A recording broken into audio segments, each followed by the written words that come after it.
Bab 1731, Iskandar Hilmi. Masa depan dunia 9 benua akan sangat kacau, jadi Aksawijaya tentu harus mempersiapkan rencana. Ketika dunia 9 benua dilanda kekacauan besar, para tokoh besar mungkin sibuk mengurus diri sendiri. Dia tidak bisa bergantung pada orang luar, dan seorang pelindung adalah solusi terbaik untuk memperkuat posisi. Seorang ahli tingkat alam keabadian dewa tambahan memiliki makna penting bagi Sekte Langit, apalagi pembunuh ini bukanlah kultivator alam keabadian dewa biasa. Aksawijaya menyampaikan idenya saat ini karena dia tahu waktunya tepat. Dia menunggu sampai lawan mulai terbuka agar diskusi lebih mudah dilakukan. Jika dia menunggu sampai bertemu dengan orang-orang di belakang pembunuh itu, undangan ini akan jauh lebih sulit disampaikan. Berdasarkan kekuatan pribadi pembunuh itu, Aksawijaya sangat berpengalaman karena telah merasakannya langsung. Pembunuh itu merasa dirinya pasti mati, tetapi Aksawijaya menyelamatkannya 3 kali, yang menurutnya seperti siksaan. Dia tidak menyangka Aksawijaya akan memaafkannya, namun undangan ini datang dengan rasa percaya diri yang besar dan aura khusus dari Aksawijaya, menciptakan kesan yang tidak membuatnya merasa terancam. "Kau tidak bercanda, kan?" tanya pembunuh itu. Aksawijaya tersenyum ringan. "Menurutmu aku bercanda? Pilihannya jelas. Aku tahu beberapa hal tentang leluhur perguruanmu. Jika identitasmu terbongkar, kau akan menarik perhatian banyak tokoh besar. Pada saat itu, masalah akan datang kepadamu, bahkan melibatkan orang-orang di belakangmu. Jangan bicara soal istana 9 benua, aku akan membawamu ke dunia 9 benua dengan identitas baru dan hidup yang benar-benar berbeda. Yang kedua, aku tidak akan mengejar masalah percobaan pembunuhan terhadapku. Jika tidak, meskipun aku memaafkanmu, aku akan tetap mengambil tindakan terhadap lembah 100 kejahatan dan limbut rasata yang kau sebutkan. Dengan posisiku sekarang, itu bukan masalah besar. Kau mengerti, kan?" Mata pembunuh itu berkedip, menunjukkan keraguannya. Aksawijaya menyadari ini adalah awal yang baik, keraguan tanpa penolakan adalah tanda positif. Dia tahu bahwa menjadi pelindung Aksawijaya tidak akan mengurangi harga diri atau kemampuan mereka. Senturi Yanto menambahkan, "Kau seharusnya tahu bahwa ahli dunia 9 langit bawah tidak bisa memasuki dunia 9 benua. Di sana, para ahli terus mengawasi. Jika kau memaksa masuk, kau akan ditekan oleh roh spiritual dunia 9 benua, tanpa jalan keluar. Tapi Tuan Muda Aksa sudah mengatur ini. Banyak ahli akan kembali ke dunia 9 benua, dan pergi lebih awal akan memberi keuntungan bagi orang-orang di belakangmu." Pembunuh itu masih tampak ragu. Aksawijaya bertanya langsung, "Aku ingin tahu apa yang membuatmu ragu." Setelah berpikir, pembunuh itu akhirnya bertanya, "Aku ingin tahu mengapa kau membunuh anak limbut rasata." Aksawijaya terdiam sejenak, lalu mengerti keraguan pembunuh itu. Dia mengeluarkan batu spiritual, mengisikan ingatan singkat yang menggambarkan emosinya saat itu. Ingatan ini jelas menggambarkan perasaan marah terhadap murid lembah 100 kejahatan. Setelah melihat ingatan itu, pembunuh itu kembali ke kenyataan dengan alis berkerut. "Ingatan ini tidak bisa dipalsukan. Menurutmu, apa yang kulakukan salah?" tanya Aksawijaya. Pembunuh itu terdiam, kemudian menyimpan batu itu dan berlutut dengan satu lutut. "Aku, Iskandar Hilmi, bersedia mengikuti Tuan Muda Aksawijaya, melindungimu dengan nyawa dan darahku. Mohon terima aku." Dengan ritual khusus ini, Aksawijaya merasakan ikatan kontrak di pikirannya. Senturi Yanto dan yang lainnya berkata, "Selamat atas perolehan bantuan kuat lainnya." Aksawijaya tersenyum. "Bantu dia membuka segel. Kita akan bersiap. Besok pagi, aku akan bertemu mereka untuk menjelaskan semuanya." Dia menatap Iskandar Hilmi. "Aku tidak akan mengejar masalah ini lebih jauh, tetapi jika Wawan Jadul atau Limbut Rasata masih mencari masalah, jangan salahkan aku bertindak tegas." "Kau mengerti?" Iskandar Hilmi mengangguk. "Tuan Muda bisa tenang. Aku akan menjelaskan semuanya dan memberikan batu ini kepada kakakku. Mereka tidak akan mencari masalah lagi. Dengan aku di sini, tidak akan ada masalah seperti di luar Sekte Bulan Merah." Ketika topik ini dibahas, Senturi Yanto yang berdiri di samping tampak sangat tidak puas. Namun, ia tidak bisa berkata apa-apa lagi, hanya bisa menggoda, "Kamu sehebat apapun tetap saja tertangkap oleh kami." Iskandar Hilmi menjawab, "Kalau bukan karena kakakku bersikeras menyerahkan Raja Iblis Tulang itu padaku, aku sama sekali tidak akan tertangkap oleh kalian." Lutfi Kandar berkata, "Sudahlah, tidak perlu menjelaskan sekarang. Duduklah, kami akan bekerja sama untuk membantumu melepaskan segel ini. Iskandar Hilmi mengangguk, lalu duduk bersila di tempat. Ia tidak menahan energi spiritual di sekitarnya, namun tiba-tiba ia teringat sesuatu. Tuan muda, jika aku menjadi pendampingmu, bukankah aku tidak bisa diserahkan ke Istana Sembilan Benua? Lalu bagaimana kau akan menjelaskan ini pada mereka? Bagaimana menjelaskan pada sekte-sekte lain? Aksa Wijaya tersenyum dan berkata, menjelaskan. Tidak perlu penjelasan. Kalau ada yang bertanya, cukup bilang kau diselamatkan seseorang. Mengenai apakah mereka akan menyulitkanku, aku tidak pernah takut. Aku bisa mengatasinya. Lagi pula, aku tidak merasa kekuatan mereka akan terlalu mempermasalahkan hal ini. Selain itu, kau tidak perlu memanggilku tuan, seolah antara majikan dan bawahan, panggil saja aku tuan muda Aksa seperti senior senturi. Bagaimanapun, kalian semua adalah senior bagiku. Iskandar Hilmi menjawab, baik, akan aku turuti. Lutfi Kandar dan yang lainnya segera bekerja sama untuk melepaskan segelnya. Aliran energi di Laut Ki milik Iskandar Hilmi mulai bergerak, memancarkan aura yang kuat, namun ia segera menekannya kembali ke dalam tubuhnya dengan menggunakan teknik khususnya, sehingga tidak memancarkan aura apapun. Ia tampak seperti orang biasa, menunjukkan kemampuannya yang sangat mendalam dalam teknik penyembunyian. Senturi Yanto berkata, benar-benar tak disangka, sebelumnya kau adalah musuh kami, namun sekarang hanya dalam waktu singkat menjadi sekutu. Tapi pilihanmu benar, setidaknya lebih baik daripada kehilangan nyawa dan malah menyeret orang-orang di belakangmu. Selain itu, mengikuti Aksa Wijaya mungkin adalah sebuah kelahiran kembali bagimu. Setidaknya, kau tidak perlu hidup dengan bersembunyi lagi. Iskandar Hilmi berkata, tentu saja aku punya pilihanku sendiri. Besok aku akan pergi untuk berpamitan, semoga kakak Wawan Jadul dan Limbut Rasata tidak akan mencari masalah lagi. Saat berkata demikian, ia menatap Aksa Wijaya. Dari yang aku tahu, anak itu sifatnya memang sombong, tapi seharusnya tidak akan menyerang seorang perempuan tanpa alasan. Pasti ada alasan lain. Tuan muda, apakah kau tahu alasannya? Aksa Wijaya mengingat kejadian sebelumnya dan menjawab, mungkin karena warisan yang ada di tubuh Asanti Handoko. Iskandar Hilmi segera bertanya, warisan apa? Penghargaan atas kebaikan dan hukuman atas kejahatan, tanda hakim cahaya dan kegelapan, yang berupa buku dan pedang keadilan. Iskandar Hilmi berubah raut wajahnya mendengar ini. Tidak mungkin, ia tampak serius dan menunjukkan emosi tertentu. Aksa Wijaya tidak menyangka bahwa reaksi Iskandar Hilmi akan sedemikian besar mendengar hal ini. Jadi, ia menjelaskan, saat Asanti Handoko menerima warisan itu, aku ada di sana. Dia adalah orang yang dipilih oleh warisan itu, dan itu memang warisan yang sangat luar biasa. Tapi, aku tidak menyangka, karena auranya, ia sampai menjadi target orang-orang dari dunia 9 langit bawah. Apakah kau tahu sesuatu tentang warisan ini? Iskandar Hilmi berkata, aku akan menjelaskan ini nanti. Mohon pengertiannya. Aksa Wijaya tersenyum, tidak masalah. Malam itu, Senturi Yanto dan Iskandar Hilmi minum bersama. Mereka sama-sama menjadi pendamping jalan, dan peluang kerjasama di masa depan akan sering terjadi. Senturi Yanto juga menceritakan beberapa hal tentang Aksa Wijaya padanya agar ia bisa lebih cepat beradaptasi dengan perannya. Keesokan paginya, Aksa Wijaya mengeluarkan batu komunikasi lainnya. Kalian ada di 30 mil arah barat daya. Rasakan auranya dan datang ke sini. Para orang luar sudah disingkirkan, dan aku telah memasang formasi penghalang agar identitas kalian tidak terbongkar. Tak lama kemudian, suara Wawan Jadul terdengar melalui batu komunikasi itu. Aksa Wijaya, aku tidak percaya padamu. Biarkan adikku bicara denganku. Iskandar Hilmi mengambil batu komunikasi itu. Kakak, aku baik-baik saja. Bawa orang-orangmu langsung ke sini.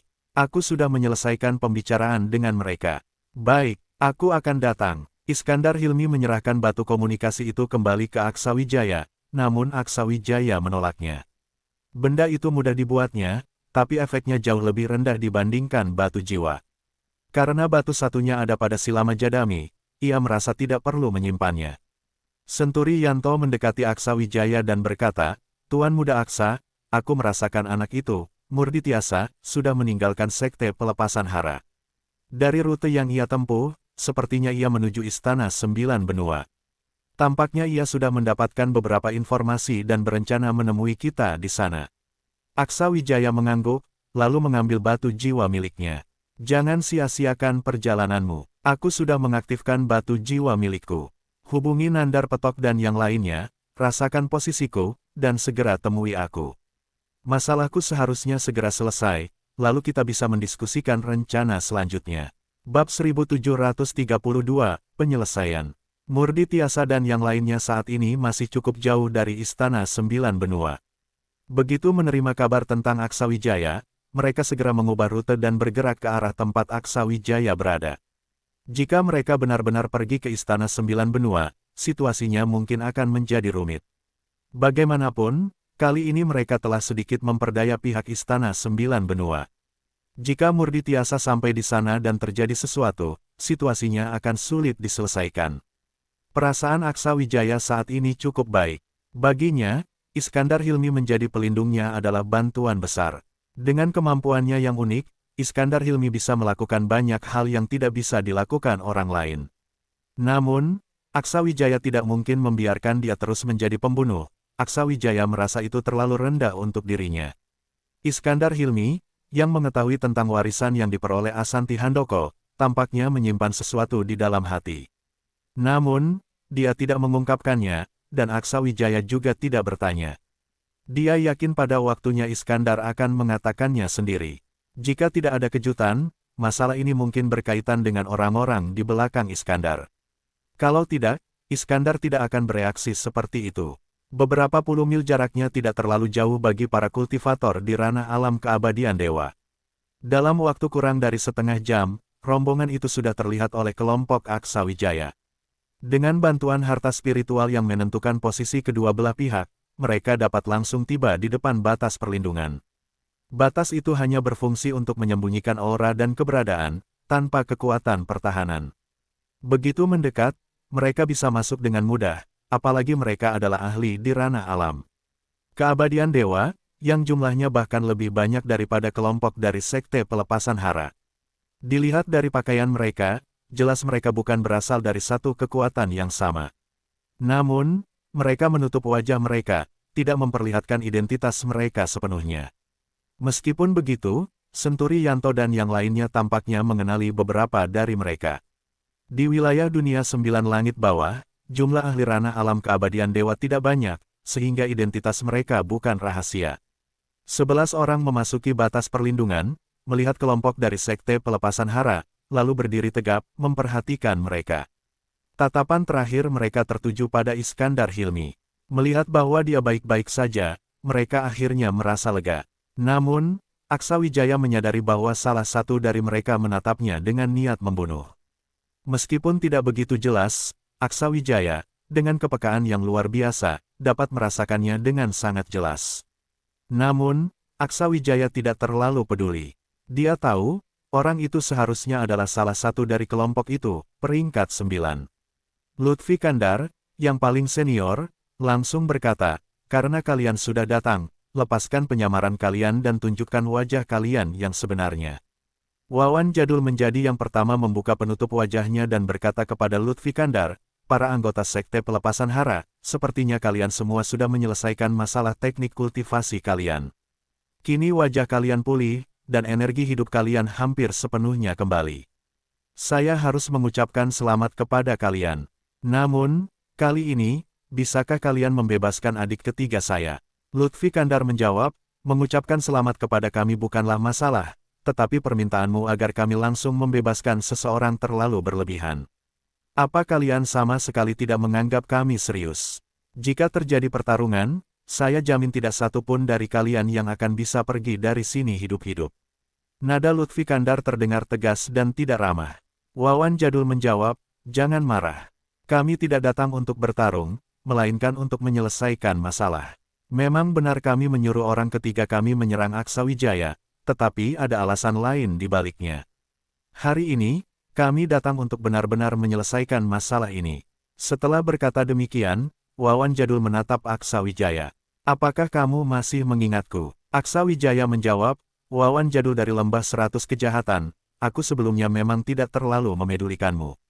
Namun, Setelah Iskandar Hilmi menyerangku beberapa kali, aku sudah menduga bahwa kamu ada di belakang semua ini. Tapi yang ingin aku cari sebenarnya bukan kamu, melainkan orang lain. Jika ingin menyelesaikan masalah ini, bagaimana kamu ingin menyelesaikannya? Wawan Jadul, dengan lugas, menjawab, kami ingin memastikan adik ketiga kami tetap hidup. Kamu dulu membunuh muridku, yang juga keponakanku. Itu adalah hutang darahmu, jadi kami tidak salah jika menyerangmu. Hari ini, kami berjanji tidak akan lagi menyerangmu di masa depan. Anggap saja masalah ini selesai, dan kami tukar itu dengan kebebasan adik ketiga kami. Bagaimana menurutmu? Mendengar ini, Aksa Wijaya tertawa dingin, segala sesuatu memiliki penyebab. Kalau saja muridmu tidak mencari mati, dia tidak akan mati. Bahkan jika aku diberi 100 kali kesempatan, dia tetap harus mati. Mengenai masalah ini, kalianlah yang memohon untuk bertemu denganku. Aku tidak pernah berniat menyelesaikan ini dengan kalian. Dengan statusku saat ini, jika aku mau, aku bisa membuat kalian tidak dapat keluar dari lembah 100 kejahatan selamanya. Percayakah kalian? Mendengar nada yang tidak baik dari kedua belah pihak, Iskandar Hilmi, yang tahu betapa hebatnya Aksa Wijaya, berkata, kakak, mari mundur selangkah. Dia tidak akan membunuhku, juga tidak akan menyerahkanku ke istana 9 benua. Jika dia ingin aku mati, aku pasti sudah mati sejak lama. Serangan terhadapnya, biar aku tanggung sendiri. Aksa Wijaya hanya ingin melihat identitas kalian, berjaga-jaga. Kata-kata Iskandar Hilmi mengejutkan Wawan Jadul dan kelompoknya. Namun, mereka segera menyadari bahwa aura spiritual Iskandar Hilmi telah pulih. Sebelumnya, mereka sudah memastikan bahwa dia disegel dan tidak bisa menggunakan kekuatan spiritual. Sekarang, dengan kekuatan spiritual yang melimpah, jelas bahwa segelnya telah dibuka. Namun, ini membuat mereka semakin bingung. Dengan kekuatan dan kemampuannya, Iskandar Hilmi seharusnya punya banyak cara untuk melarikan diri begitu dia bisa menggunakan kekuatan spiritualnya lagi. Tidak ada alasan untuk tetap tinggal bersama Aksa Wijaya, apalagi membocorkan identitas mereka. Orang ke-9 dari kelompok itu mengerutkan kening dan berkata, kakak ketiga, apakah kamu mengkhianati kami? Apakah kamu bekerja sama dengan Aksa Wijaya untuk menjebak kami? Mendengar ini, Iskandar Hilmi tampak terkejut, lalu marah, apakah itu yang kamu pikirkan tentangku? Apakah menurutmu aku, kakak ketiga kalian, akan mengkhianati kalian? Wawan Jadul terlihat jauh lebih tenang, langsung berbicara, adik ketiga, apakah segelmu telah terlepas? Iskandar Hilmi tidak menyembunyikan apapun, ia menjawab langsung, kemarin aku berbicara panjang lebar dengan Tuan Muda Aksa. Sebenarnya masalah sudah selesai, aku menjadi pelindungnya, dan masa lalu kami dihapuskan. Dia juga tidak akan lagi mencari masalah dengan kalian. Hari ini aku memanggil kalian ke sini hanya untuk membuatnya lebih yakin. Jadi, kakak tidak perlu bersikap begitu keras. Semua penyebab dan akibat sudah aku selidiki dengan jelas. Anak itu memang melakukan beberapa kesalahan. Setelah berkata demikian, Iskandar Hilmi mengeluarkan batu jiwa yang berisi ingatan Aksa Wijaya dan melemparkannya kepada Wawan Jadul.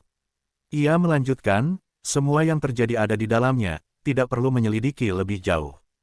Tuan Muda Aksa memang bertindak tanpa ampun, tetapi kita memang menyerangnya terlebih dahulu. Jika bukan karena kekuatannya yang cukup besar, dia sudah lama jatuh mati. Kita impas. Semua konsekuensinya, aku tanggung sendiri. Lagi pula, menjadi pelindungnya bukanlah sesuatu yang memalukan.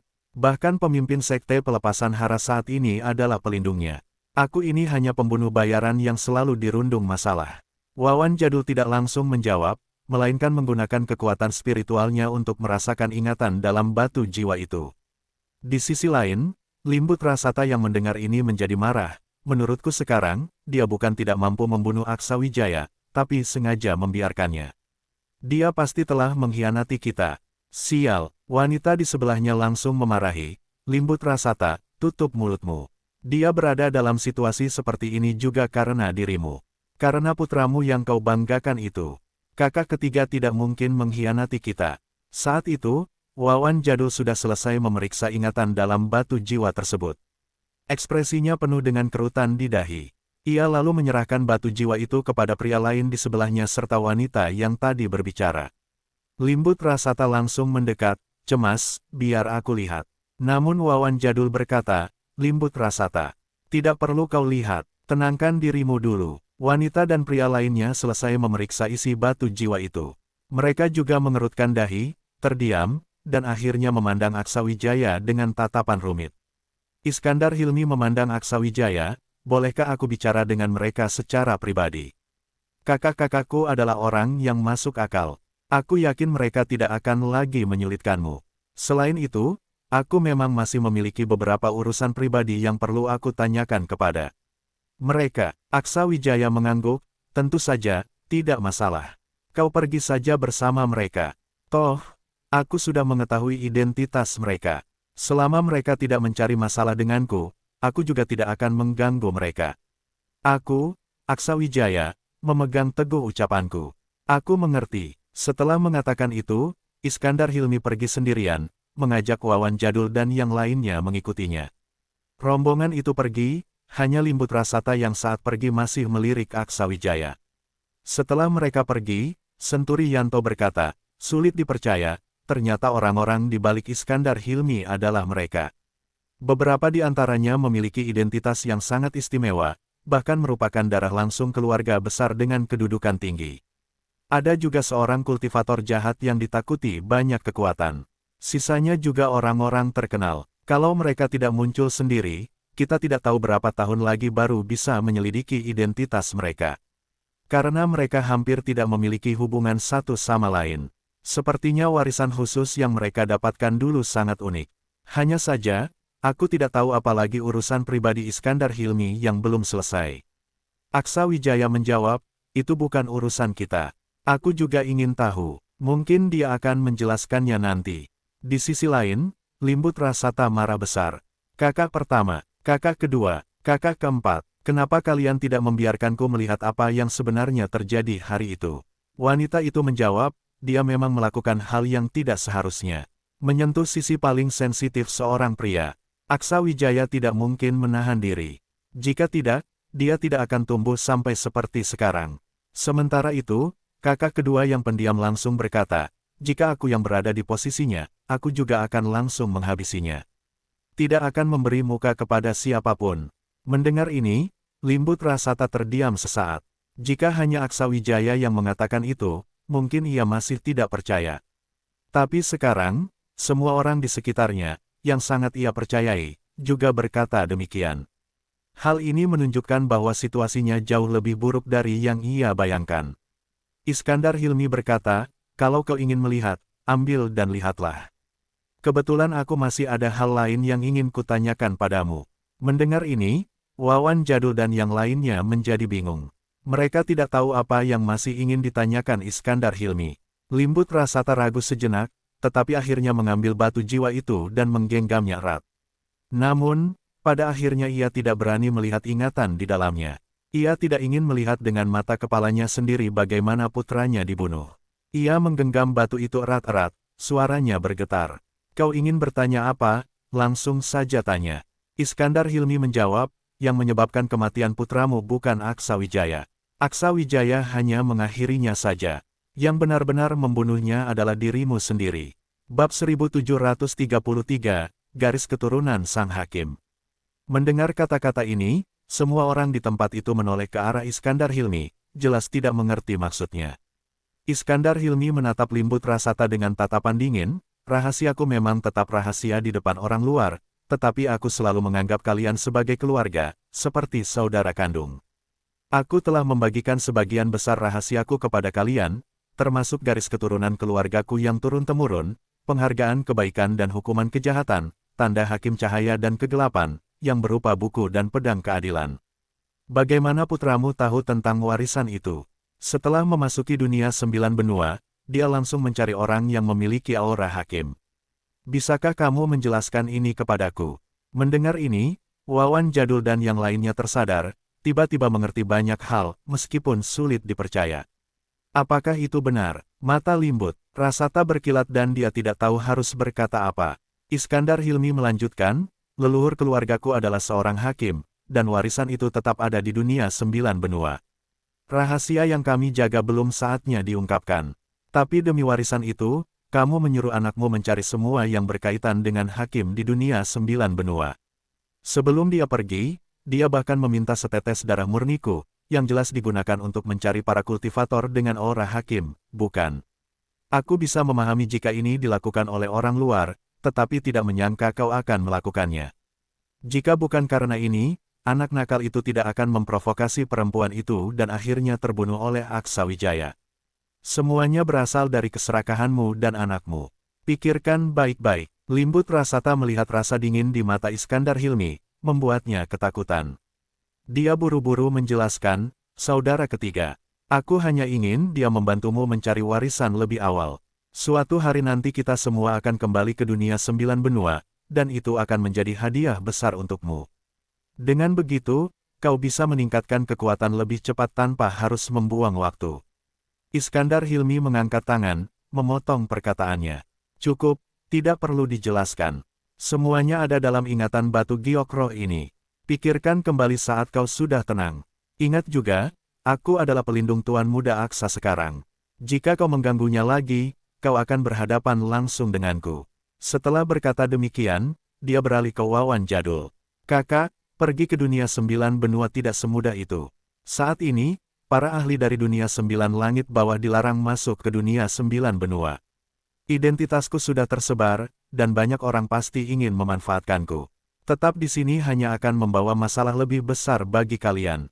Aksa Wijaya sangat kuat, seperti dewa kematian yang menguasai hidup dan mati. Aku sudah mencoba bunuh diri 3 kali, tetapi masih hidup. Itu menunjukkan betapa luar biasanya kemampuannya. Aku sudah merasakan kematian 3 kali dan tidak ingin mengalaminya lagi. Jangan melawan dia lagi, itu sia-sia. Selain itu, para tetua di Gunung Kawah Langit tertarik padanya. Jika mereka terlibat, aku tidak tahu berapa banyak dari kita yang akan terjebak dalam masalah. Seorang wanita berkata, saudara ketiga, kau tak perlu berkata banyak. Aku percaya padamu, meskipun yang lain tidak, aku akan tetap percaya. Mungkin aku bisa membantu Aksa Wijaya. Tinggal di sini tidak ada artinya. Aku ingin pergi ke tanah leluhur. Iskandar Hilmi menghela napas, aku tidak tahu dia butuh bantuan atau tidak. Tapi mengenai kultivator sesat, aku tahu ada seseorang di dekatnya. Aku kalah karena wanita itu. Wawan Jadul teringat sesuatu. Apa maksudmu Cempaka Tulangi? Iskandar Hilmi mengangguk. Benar, Cempaka Tulangi. Dia adalah orang Aksa Wijaya, dikirim untuk menyelidiki kalian. Lucunya, aku malah membawanya langsung ke lembah 100 kejahatan dan bekerja sama untuk melawan Aksa Wijaya. Semua gerak-gerikku ternyata sudah di bawah pengawasan Aksa Wijaya. Wawan Jadul memukul dahinya. Tidak kusangka kita dimanipulasi oleh seorang pemuda. Tapi kau benar, tetap di sini berbahaya bagimu. Namun Aksa Wijaya juga harus berhati-hati. Karena perpisahan ini mungkin lama. Iskandar Hilmi mengangguk. Aku sudah mengungkapkan segalanya. Suatu hari nanti, kita akan bertemu lagi. Semoga saat itu, kalian masih menganggapku saudara. Terima kasih telah menyelamatkanku, meski harus mempertaruhkan identitas kalian. Dia menatap Limbut Rasata untuk terakhir kalinya. Segala sesuatu ada karmanya, terimalah konsekuensinya. Setelah berkata demikian, ia berpamitan dan pergi dengan tegas, meninggalkan suasana yang penuh keraguan di antara mereka. Di dalam kelompok itu, satu-satunya wanita berkata kepada Wawan Jadul, Kakak, sampai pada titik ini, kita tak perlu lagi berkumpul bersama. Lebih baik menghindari perhatian orang luar. Lagi pula, aku ini orang bermasalah. Kalian juga sebaiknya menasihati si adik ke-9. Aku akan pergi menemui si Tuan Muda Aksa Wijaya. Wawan Jadul menjawab, jangan sampai kau menyinggung dia. Orang yang bisa sepenuhnya menundukkan adik ketiga pasti bukan orang biasa. Kita paling tahu betapa kuatnya tekad adik ketiga. Dulu dia sendiri yang membawa kita keluar dari jurang ilusi. Kalau salah satu dari kita menjadi pelindung bagi orang lain, aku tak akan terkejut. Tapi adik ketiga yang membuat pilihan seperti ini benar-benar di luar dugaanku.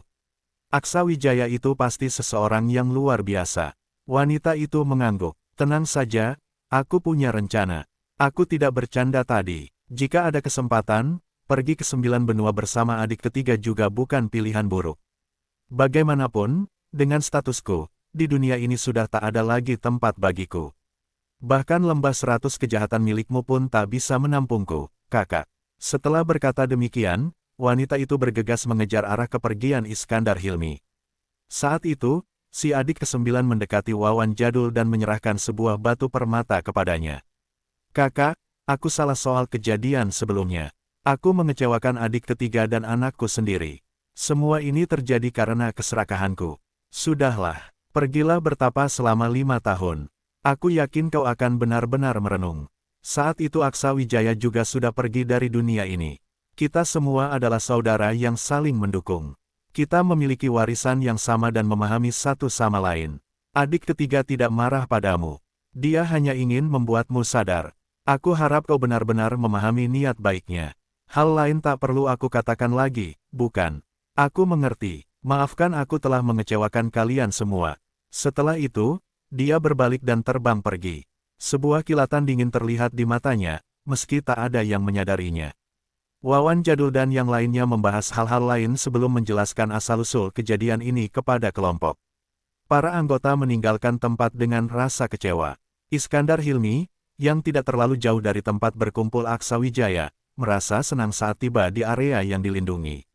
Dia langsung menemui Aksa Wijaya. Tuan Muda Aksa, saat kita kembali ke 9 benua, bisakah kau memperkenalkan gadis bernama Asanti Handoko itu kepadaku? Aku ingin menjadikannya muridku. Leluhur kami dari cabang busur pemburu jiwa adalah Hakim Cahaya dan Kegelapan. Satu kalimat sederhana itu langsung membuat Aksa Wijaya paham mengapa reaksi Iskandar Hilmi sebelumnya begitu. Meski begitu, dia tidak bertanya lebih lanjut dan hanya mengangguk. Tentu saja, tidak masalah. Gadis itu memiliki bakat yang bagus, hanya saja kurang bimbingan seorang ahli. Jika kau memahami warisannya, ini pasti akan sangat baik untuknya. Iskandar Hilmi mengangguk. Jangan khawatir, aku akan membantunya sepenuhnya. Tapi bantuan dariku saja tidak cukup. Cabang kami masih memiliki cabang lain. Jika warisannya berasal dari cabang itu, dia bisa bangkit dengan cepat. Jika tidak, aku harus membantunya menemukan sisa-sisa kekuatan cabang itu. Hanya dengan bergabung kami bisa membantunya berkembang lebih cepat. Aksa Wijaya berkata, itu urusan nanti. Setelah kita kembali ke 9 benua, tinggallah di kekuatanku dan jadilah sesepuh di sana. Aku tidak akan membatasimu atau memintamu melindungiku. Fokus saja pada urusanmu sendiri. Namun, jika kekuatanku memanggilmu untuk membantu, kau harus datang. Itu satu-satunya syaratku. Iskandar Hilmi mengepalkan tangan. Tenang saja, Tuan Muda. Aku akan mengingatnya. Saat mereka berbicara, wanita itu masuk melalui penghalang dan melihat adegan tersebut. Dia menutup mulut sambil tertawa kecil. Sepertinya kakak, ketigaku benar-benar telah kau rekrut sepenuhnya. Aku belum pernah melihat dia begitu hormat pada siapapun. Kemunculan wanita ini membuat anggota Sekte Pelepasan Hara berdiri. Senturi Yanto bahkan langsung berdiri di samping Aksa Wijaya, berjaga-jaga terhadap wanita itu. Aksa Wijaya mengamati wanita itu. Karena sebelumnya ramai, dia tidak memperhatikannya. Namun setelah diamati, Aksa Wijaya cukup terkejut. Kau seorang kultivator sesat. Wanita itu tampak terkejut. Kau bisa merasakan auraku, atau orang-orang Sekte Pelepasan Hara yang memberi tahumu. Aksa Wijaya tersenyum. Tidak perlu ada yang memberitahuku. Kultivator sesat. Aku sudah sering melihat. Aku sendiri juga pernah berlatih ilmu sesat. Setelah berkata demikian, aura Aksa Wijaya berubah. Dia mempraktikkan teknik mantra Dewa Iblis, ekspresinya berubah, tatapannya menjadi lebih percaya diri dan sedikit arogan. Senyum di sudut bibirnya menampilkan pesona jahat, berpadu sempurna dengan wajah tampannya, menghasilkan daya tarik luar biasa. Ilmu iblis yang sangat kuat. Bab 1734, Janji. Wanita itu adalah seorang kultivator sesat di tahap alam keabadian dewa yang sangat peka terhadap aura seni bela diri iblis. Dalam sekejap, dia bisa merasakan betapa kuatnya seni yang digunakan Aksa Wijaya. Aura yang dilepaskannya jelas bukan sesuatu yang bisa dibandingkan dengan kultivator sesat biasa. Setelah itu, Aksa Wijaya melepaskan teknik menenangkan iblis dan segalanya kembali seperti semula. Sekarang, apakah kamu masih meragukan bagaimana aku bisa merasakan auramu? Tanyanya. Wanita itu segera menggeleng, lalu tersenyum dan berkata, aku mendengar dari kakak ketigaku bahwa di sekitarmu juga ada kultivator sesat. Aku kebetulan tidak memiliki tujuan saat ini. Apakah kamu masih membutuhkan seseorang untuk membantu? Bagaimana menurutmu tentang diriku? Namun, Aksa Wijaya dengan tegas menggeleng, tidak. Wanita itu terkejut memandang Aksa Wijaya, jelas tidak mengerti mengapa dia menolak begitu tegas. Apa maksudmu? Apakah kamu tidak menerima kultivator sesat? Tanyanya. Aksa Wijaya menjawab, aroma darah di tubuhmu terlalu berat. Dalam 3 bulan terakhir, kamu kemungkinan besar telah menggunakan metode kultivator sesat untuk berlatih. Aku tidak bisa menerimamu. Namun, dalam 5 tahun ke depan, jika kamu tidak menodai dirimu dengan utang darah dan dapat menahan hasrat kultivator sesat dalam dirimu, aku akan mempertimbangkan untuk menerimamu. Wanita itu mengernyit. Dia tidak menyangka Aksa Wijaya memiliki kepekaan yang begitu tinggi. Pada tahap kultivasi seperti dirinya, sebenarnya dia tidak terlalu membutuhkan metode sesat untuk meningkatkan tahapnya. Apalagi, kultivator sesat yang kuat umumnya sengaja menghindari cara-cara tersebut agar dapat mencapai kekuatan yang lebih tinggi dan batas yang lebih besar. Namun, hal ini merupakan siksaan bagi mental mereka. Mereka telah terbiasa dengan cara-cara berdarah atau metode lain yang sulit diubah. Di tahap alam keabadian dewa, jika mereka benar-benar ingin menggunakan cara-cara khusus tersebut, mereka mungkin harus mengorbankan banyak nyawa untuk mendapatkan sedikit peningkatan, yang pasti akan mengundang bencana. Klan besar tidak akan membiarkan kultivator sesat seperti itu hidup. Karena itu, setelah mencapai tahap tertentu, kultivator sesat menjadi lebih rendah hati dan cenderung tidak membuat masalah di wilayah mereka sendiri. Meski aroma darah wanita itu tidak terlalu kuat, Aksa Wijaya tetap tidak mau menerimanya dengan mudah. Lagi pula, dia berbeda dari kultivator sesat lain seperti Raja Iblis Tulang. Meskipun dia mempelajari seni iblis, dia bukanlah kultivator sesat. Bahkan, dia tidak pernah menggunakan metode sesat untuk masuk ke dalam aliran itu. Aksa Wijaya adalah seorang tabib yang memiliki rasa hormat terhadap kehidupan. Iskandar Hilmi lalu berkata pada wanita itu, "Bisakah kamu mengikuti apa yang dikatakan Tuan Muda Aksa Wijaya?" Wanita itu mengangguk, "Tentu saja. Tapi aku sudah puluhan tahun tidak memiliki utang darah. Dulu memang aku banyak bermusuhan dengan orang-orang. Saat ini, kalaupun aku berburu, aku hanya menggunakan binatang iblis." Iskandar Hilmi, yang tampaknya sangat percaya padanya, berkata, "Dengan tahap kultivasimu, kamu seharusnya bisa sepenuhnya menekan sifat membunuhmu. Pergilah menemukan tempat untuk retreat. 5 tahun lagi, datanglah mencariku." Wanita itu mengernyit. "Kakak ketiga, 5 tahun lagi kamu pasti sudah pergi ke 9 benua bersama Aksa Wijaya. Bagaimana aku bisa mencarimu saat itu? Aku bahkan tidak bisa pergi ke 9 benua." Aksa Wijaya berkata, "Nanti, kamu bisa mencari seorang pemuda untuk masuk ke 9 benua dan mengirimkan pesan ke Sekte Langit. Setelah aku menerima pesan itu, aku akan membawamu ke 9 benua." Wanita itu merasa enggan, tetapi dia tidak tahu harus berkata apa. Iskandar Hilmi menambahkan, "Apa kamu tidak punya tempat untuk pergi? Aku memintamu mencari tempat yang baik sebagai basis, tapi kamu tidak pernah mendengarkanku." Wanita itu menjawab kesal, "Aku punya begitu banyak musuh. Di mana aku berani tinggal di satu tempat?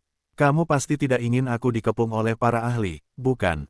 Saat itu, Lutfi Kandar, yang berada di sisi mereka, angkat bicara.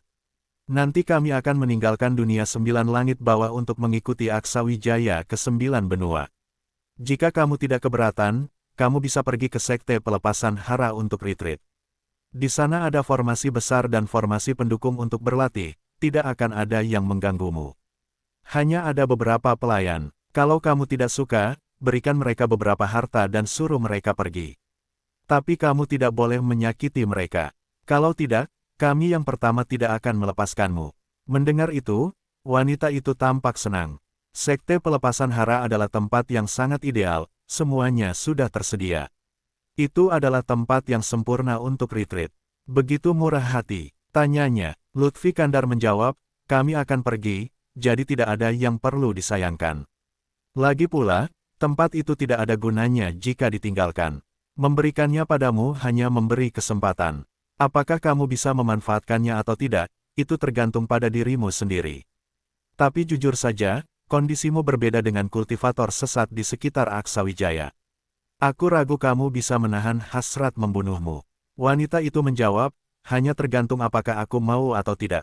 Dia lalu mengulurkan tangan. "Berikan aku 1 token. Aku tidak mau membuang waktu.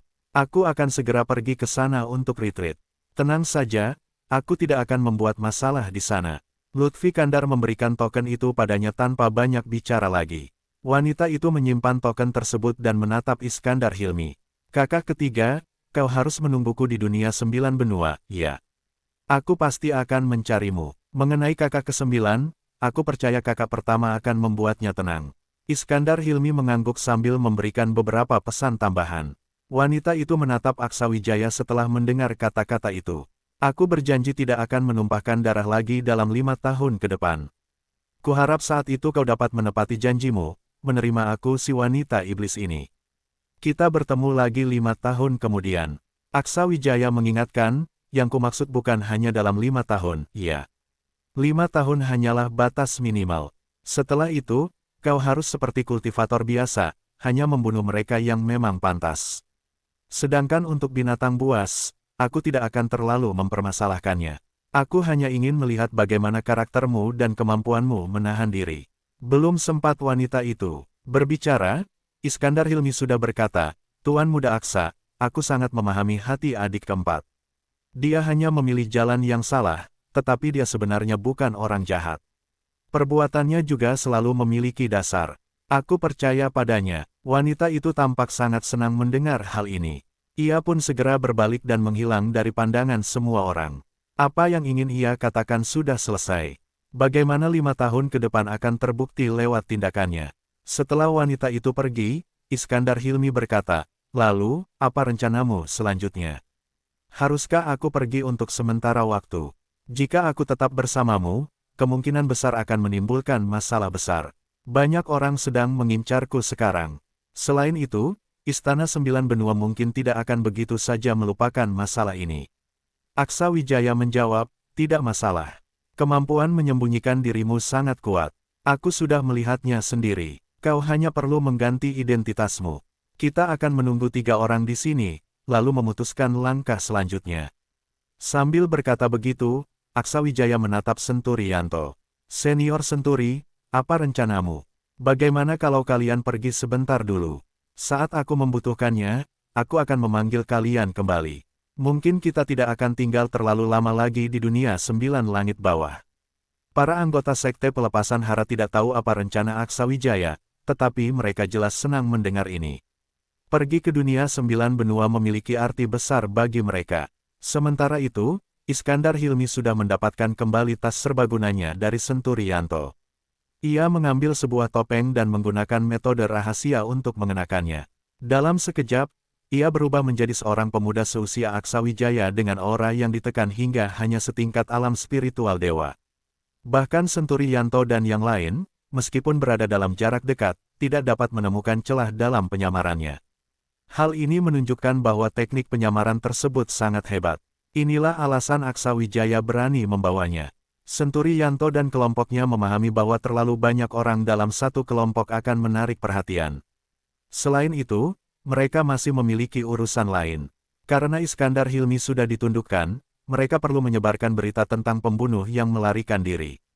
Dengan begitu, sandiwara mereka akan sempurna.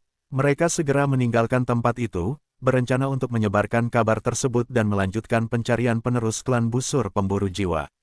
Kini, hanya Aksawijaya dan Iskandar Hilmi yang tersisa di tempat itu. Iskandar Hilmi berkata, kurasa tidak ada yang akan percaya kalau aku tetap bersamamu. Aksawijaya tertawa. Hari itu, saat kau menyergapku di Sekte Bulan Merah, kau menyerang dengan sangat ganas. Tuan Kepala Sekte Bulan Merah melihat semuanya dengan jelas, dan berita itu sudah menyebar. Jadi, tidak ada yang akan berpikir aku bisa memaafkanmu. Justru dengan tetap di sisiku, kau akan lebih aman. Bahkan jika aku membawamu ke Istana 9 Benua, para ahli di sana mungkin tidak akan bisa mengenali identitasmu. Iskandar Hilmi merasa agak canggung mendengar itu. Kau yakin mau mengambil risiko? Istana 9 Benua mungkin memiliki cara khusus untuk mengenali identitasku. Bagaimanapun, teknik penyamaran ini bergantung pada alat eksternal dan bukan tanpa celah. Aksawijaya berkata, tenang saja. Jika tidak benar-benar diperlukan, aku tidak akan membawamu ke Istana 9 Benua. Sekarang, Senior Senturi dan yang lain sudah pergi. Aku harus memberitahumu rencana berikutnya. Dulu, aku membantu banyak talenta melewati bottleneck mereka. Ada beberapa yang hampir gagal, dan aku berjanji untuk membantu mereka. Jadi, aku akan menyelesaikan janji itu, lalu langsung menuju Gunung Kawah Langit. Ada sesuatu yang menarik di sana. Setelah itu, kita akan kembali ke dunia 9 benua. Iskandar Hilmi terkejut. Gunung Kawah Langit, apa yang ingin kau lakukan di sana? Tempat itu bukan untuk sembarang orang. Kau tahu betapa sulitnya menghadapi hal-hal di sana, bukan? Aksa Wijaya tersenyum. Tenang saja, aku tidak akan bunuh diri. Kau juga tidak perlu ikut denganku. Tunggu saja aku selesai. Setelah urusanku di Gunung Kawah Langit selesai, aku akan segera membawa kalian meninggalkan dunia 9 langit bawah. Setelah sampai di dunia 9 benua, kita tidak perlu khawatir lagi. Iskandar Hilmi berkata, bagaimanapun juga, kau harus berhati-hati. Aku tidak ingin baru saja menjadi penjagamu, sudah harus ikut mati bersamamu. Kau yakin tidak butuh perlindungan senior Senturi dan yang lainnya? Dengan kau di sisiku, itu sudah cukup untuk menghadapi situasi darurat. Mengenai Gunung Kawah Langit, bantuanmu atau mereka juga tidak akan banyak berguna. Lawan di sana adalah para kultivator puncak alam keabadian dewa. Tapi aku tidak terlalu khawatir. Aku sudah mempersiapkan beberapa cara. Kalian tidak perlu khawatir. Iskandar Hilmi berkata, kalau begitu, jangan buang waktu. Kita segera pergi, ya. Tunggu sebentar, aku masih menunggu beberapa teman. Meskipun tidak tahu siapa yang sedang ditunggu Aksa Wijaya, Iskandar Hilmi tidak tergesa-gesa. Ia berdiri tenang di sisinya, mengamati sekeliling dengan penuh kewaspadaan. Aksa Wijaya memperhatikan keadaan Iskandar Hilmi dengan seksama. Ia semakin yakin bahwa pria ini jauh lebih hebat dari yang ia bayangkan. Kehadirannya di sisi Aksa Wijaya benar-benar memberikan rasa aman yang lebih besar dibanding Senturianto. Metode pengamatannya sangat teliti dan tidak pernah melalaikan detail, menjadikannya penjaga yang sangat andal. Bab 1735, Keberangkatan. 3 jam kemudian, Murdi Tiasa tiba lebih dulu. Saat melihat Aksa Wijaya, dia langsung berlari ke arahnya dengan senyum lebar di wajahnya. Bos, melihatmu baik-baik saja sungguh melegakan. Bukannya kamu sudah menangkap pembunuh itu? Katanya dia akan dikirim ke Istana 9 Benua, tapi di mana dia sekarang? Mengapa bahkan guruku dan yang lainnya pergi? Bukankah kamu masih perlu perlindungan? Aksa Wijaya tersenyum. Pembunuh, tentu saja sudah tertangkap. Bukankah dia ada di sampingmu sekarang? Murdi Tiasa tertegun sejenak, lalu menatap pemuda di sebelahnya dengan wajah penuh keterkejutan. Dia pembunuh itu. Bagaimana mungkin dia begitu muda? Tapi dia sudah beberapa kali menyerang. Bagaimana bisa kau melepaskannya? Aksa Wijaya tertawa. Tidak ada yang mustahil. Sekarang dia sudah menjadi salah satu dari kita. Murdi Tiasa menatap pemuda itu dengan saksama, hatinya terkejut. Dia pernah melihat pembunuh itu dari kejauhan di luar sekte pelepasan hara dan tidak menyangka bahwa orangnya adalah pemuda di hadapannya ini. Dia tak akan pernah melupakan aura dan penampilan pembunuh itu, tetapi sekarang tampaknya situasinya jauh lebih rumit. Saat itu, Nandar Petok dan Andin Rahmatu mendekat dari kejauhan. Melihat Aksa Wijaya dan dua lainnya, mereka tampak senang. Iskandar Hilmi, yang biasanya pendiam di hadapan orang asing, tidak menyapa mereka. Tapi sebagai seorang senior, sikapnya yang dingin bisa dimaklumi. Nandar Petok dan Andin Rahmatu penasaran melihat Iskandar Hilmi, tetapi perhatian mereka segera kembali ke Aksa Wijaya. Bagaimana? Perjalanan ini berjalan lancar. Bukannya kau akan mengirim pembunuh itu ke Istana 9 Benua? Kenapa berhenti di sini? Apakah kau membiarkan mereka pergi sendiri? Andin Rahmatu berkata, Saudara Aksa, kami terkejut kau bisa berdiri di sini dengan santai. Kami dengar setelah para senior pergi, ada seorang ahli lain datang ke Sungai Timur untuk menghadapimu. Apa yang sebenarnya terjadi? Sudah tahu siapa di balik semua ini? Kami sudah memberitahu para senior, dan mereka siap membantu menyelidiki. Murdi Tiasa, mendengar ini, melirik Iskandar Hilmi dan berkata, Sudahlah, kalian tidak perlu ikut campur. Pembunuh yang kalian bicarakan ada di sini, dan dia sudah menjadi pelindung bosku. Siapapun yang ada di belakangnya, itu tidak penting lagi. Mata Nandar Petok dan Andin Rahmatu tertuju pada pemuda itu, penuh kehati-hatian. Jadi kau orangnya? Iskandar Hilmi mengangguk pelan, dan keduanya terkejut. Aksa Wijaya mengingatkan mereka, jangan bocorkan keberadaan Iskandar Hilmi. Setelah urusan ini selesai, aku akan meninggalkan dunia 9 langit bawah dan mungkin tidak akan kembali dalam waktu lama. Kalian harus bersiap-siap. Murdi Tiasa berkata, bersiap. Apa lagi yang harus dipersiapkan?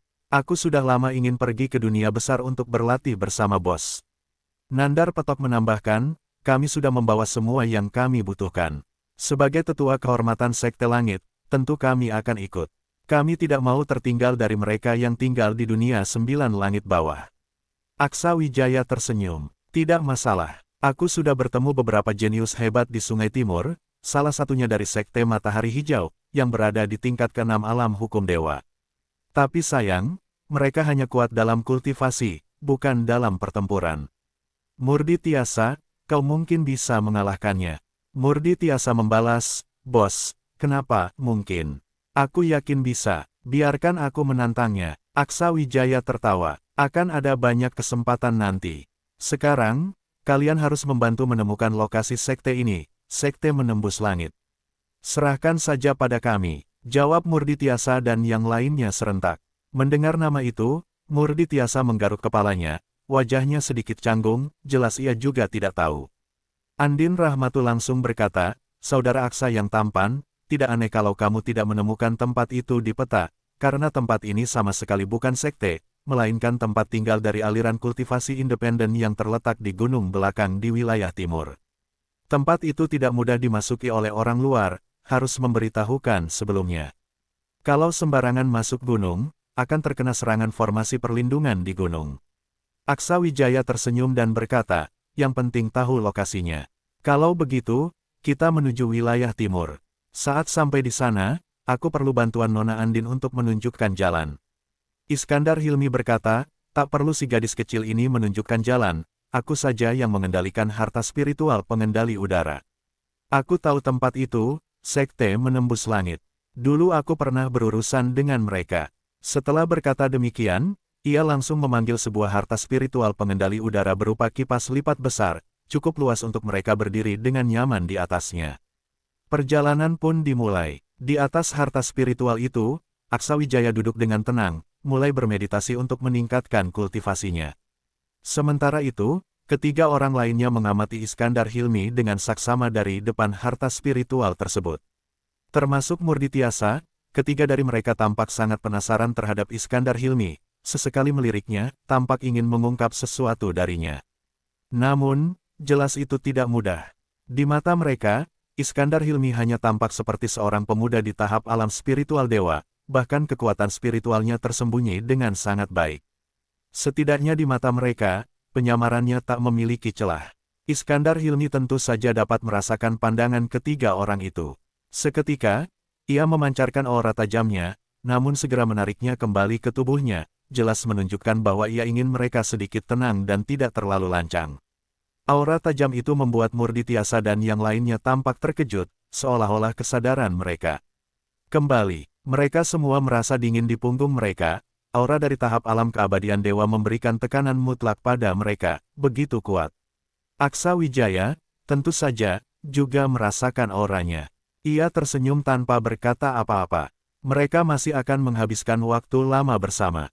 Dengan bergabungnya Iskandar Hilmi ke Aksa Wijaya, itu berarti ia mengubah identitas dan cara hidupnya. Hal-hal ini butuh waktu untuk beradaptasi, dan Aksa Wijaya berharap Iskandar Hilmi bisa segera melepaskan pola pikirnya sebagai seorang pembunuh. Kabar bahwa pewaris klan busur pemburu jiwa berhasil melarikan diri dari tangan orang-orang Sekte Pelepasan Hara dengan cepat menyebar, memicu kehebohan yang tidak kecil.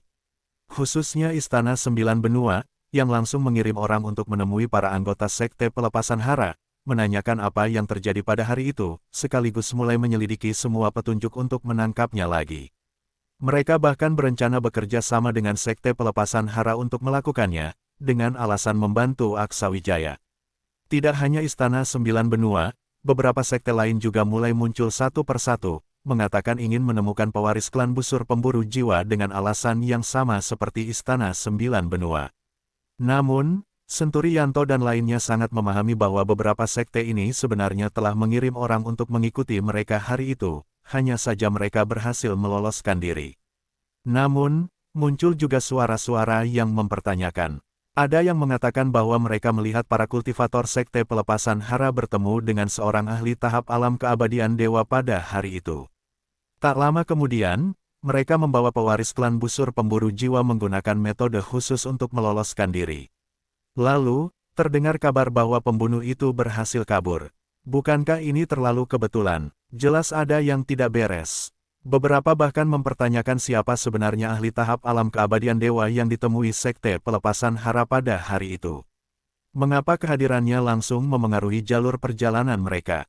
Terkait pertanyaan ini, para anggota Sekte Pelepasan Hara tidak memberikan tanggapan apapun.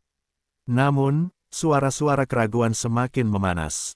Keluarga-keluarga besar mulai muncul, dengan alasan melindungi Aksa Wijaya. Mereka mempertanyakan apakah Sekte Pelepasan Hara diam-diam melakukan transaksi tertentu dan membiarkan pembunuh itu kabur. Kabar ini akhirnya sampai ke telinga Aksa Wijaya, yang tak bisa menahan diri untuk tersenyum geli. Para ahli yang mengincar Iskandar Hilmi benar-benar melakukan segala cara, bahkan memaksa para anggota Sekte Pelepasan Hara untuk mengungkapkan kebenaran. Tak lama kemudian, Aksa Wijaya secara pribadi menyebarkan kabar di sebuah kota sepanjang perjalanan mereka. Pembunuh itu melarikan diri dengan memaksa memecahkan segel di laut Ki-nya saat diinterogasi, menggunakan seni rahasia untuk kabur. Ketika kabur, auranya sangat lemah. Para anggota Sekte Pelepasan Hara sudah mencarinya cukup lama, tapi sayangnya tidak menemukannya. Selain itu, banyak ahli tahap alam keabadian dewa yang mengikuti mereka hari itu, membuat mereka mengira para pengikut itu adalah kaki tangan pembunuh, sehingga mereka memilih menghindar. Mereka tidak menyangka bahwa pembunuh itu memiliki cara yang begitu luar biasa. Mendengar kabar itu, Iskandar Hilmi yang ada di dekatnya hanya tersenyum tipis dan berkata, "Tidak kusangka kau bisa berbohong tanpa berkedip. Sepertinya kau sudah mempersiapkan alasan ini sejak lama." "Iya." Aksa Wijaya menjawab, "Aku hanya tidak ingin menimbulkan masalah baru. Lagi pula, mereka mengincarmu, jadi jangan biarkan Sekte Pelepasan Hara mendapat tuduhan yang tidak adil. Aku tidak ingin memberi mereka kesempatan itu." Murdi Tiasa berkata, "Tidak kusangka para ahli itu benar-benar begitu tidak tahu malu. Bos, apakah guruku dan yang lainnya akan baik-baik saja?" Tampaknya Istana Sembilan Benua ingin bekerja sama dengan mereka, jelas ingin menyeret mereka ke dalam masalah ini. Aksa Wijaya tersenyum dan berkata, "Jangan khawatir. Mereka hanya ingin menangkap Iskandar Hilmi. Tapi mereka tidak akan pernah menduga bahwa dia ada di sisiku. Selebihnya, biarkan mereka melakukan apapun yang mereka inginkan. Setelah aku menyelesaikan urusan dengan beberapa jenius kultivator terakhir ini, kita akan pergi." Kalau bukan karena janji yang telah dibuatnya, Aksa Wijaya mungkin sudah pergi ke Gunung Kawah Langit dan meninggalkan wilayah dunia 9 langit bawah. Ia samar-samar merasakan adanya gelombang besar di bawah permukaan wilayah dunia 9 langit bawah ini. Banyak keluarga besar tampaknya sedang bergerak di balik layar. Meski belum tentu terkait dengannya, Aksa Wijaya tidak ingin terseret ke dalamnya. Bab 1736, Kepala Keluarga. Dengan Iskandar Hilmi yang memimpin perjalanan, mereka tiba di gunung belakang yang legendaris dalam beberapa hari. Belum memasuki kawasan pegunungan, Aksa Wijaya sudah dapat merasakan energi spiritual yang unik yang dilepaskan dari gunung ini. Sebagian berasal dari formasi-formasi tertentu, tetapi sebagian besar berasal dari energi khas pegunungan ini. Namun, Aksa Wijaya yakin tempat ini sama sekali bukan tempat yang penuh keberuntungan. Energi spiritual unik itu sangat berbahaya. Bahkan tanpa formasi-formasi itu, tempat ini tetap menjadi daerah yang sangat berbahaya, sulit untuk memasuki pegunungan ini begitu saja. Namun, Sekte Menembus Langit justru membangun markasnya di sini. Ini menunjukkan bahwa para tokoh besar di tempat ini memiliki kekuatan yang sangat hebat, jauh melampaui orang biasa. Tempat ini menarik. Jalur yang aman di gunung ini justru adalah tempat di mana formasi-formasi itu dipasang. Formasi-formasi tersebut sebenarnya mengisi kekurangan di kawasan ini, sehingga membuat upaya untuk menyusup menjadi sangat sulit. Orang luar yang ingin masuk tanpa aura tingkat alam jalan hidup dewa mungkin tidak akan bisa mencapai Sekte Menembus Langit, ujar Aksa Wijaya. Murdi Tiasa dan yang lainnya, yang tampaknya sudah pernah ke tempat ini sebelumnya, terlihat terkejut mendengar ucapan Aksa Wijaya. Iskandar Hilmi langsung menambahkan, "Dulu, orang yang membangun tempat tinggalnya di sini menghabiskan banyak sumber daya dan waktu. Bahkan, seorang master formasi yang dia undang tewas karena kecelakaan. Memang, gunung ini berbahaya, tetapi itu hanya berlaku untuk kultivator di bawah tingkat alam jalan hidup dewa. Bagi saya, formasi-formasi ini sama sekali tidak berarti. Namun, dia segera menambahkan, meskipun begitu, formasi perlindungan utama di sini tetap sangat sulit untuk ditembus. Bahkan saya pun akan kesulitan untuk menerobos masuk. Aksa Wijaya mengangguk dan mulai memperhatikan sekeliling. Akhirnya, dia melihat sebuah desa kecil yang hanya terdiri dari beberapa keluarga. Desa itu jelas dilindungi oleh formasi, menandakan bahwa tempat itu bukanlah desa biasa. Dengan itu, Aksa Wijaya dan rombongannya langsung menuju desa tersebut. Dia tidak berniat membuat masalah dengan sekte menembus langit, jadi tidak ada alasan untuk menerobos paksa. Setibanya di luar desa, Aksa Wijaya melihat bahwa semua penduduknya adalah kultivator. Tingkat kultivasi mereka tidak rendah, dan semua sedang berlatih. Kehidupan sehari-hari di desa itu menunjukkan bahwa mereka memang tinggal di sini. Berdiri di pintu masuk desa, Aksa Wijaya berkata dengan suara lantang, apakah ada yang tahu cara menghubungi sekte menembus langit di gunung ini? Seorang kultivator yang paling dekat dengan pintu desa membuka matanya dan melihat ke arah mereka. Ketika dia melihat Aksa Wijaya, ekspresinya berubah menjadi terkejut, dan dia langsung berdiri untuk menyambutnya. Apakah Anda Tuan Aksa Wijaya? Tanyanya. Aksa Wijaya tersenyum. Kamu mengenaliku. Orang itu mengangguk berulang kali. Semua orang di sini mengenal Anda, Tuan. Kami adalah kultivator yang didukung oleh sekte menembus langit dan tinggal di sini secara permanen. Orang luar yang ingin pergi ke sekte menembus langit harus datang ke sini terlebih dahulu. Kami akan memberitahu para tetua untuk menjemput mereka ke gunung.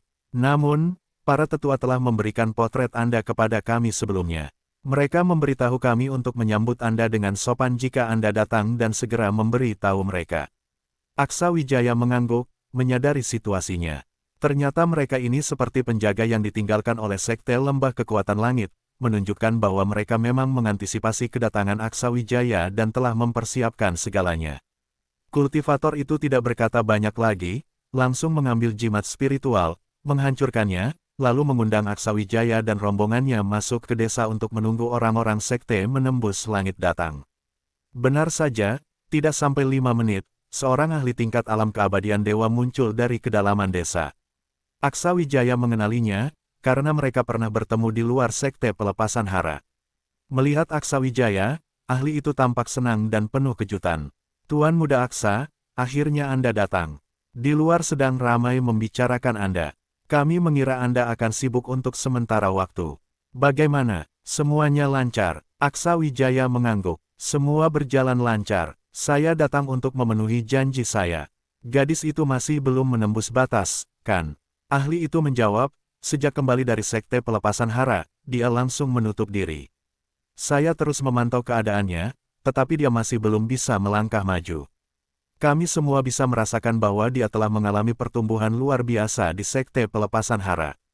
Sayangnya, justru karena itu, arah terobosannya semakin tidak jelas. Sepertinya kali ini kami harus mengandalkan Anda untuk menemukan solusinya.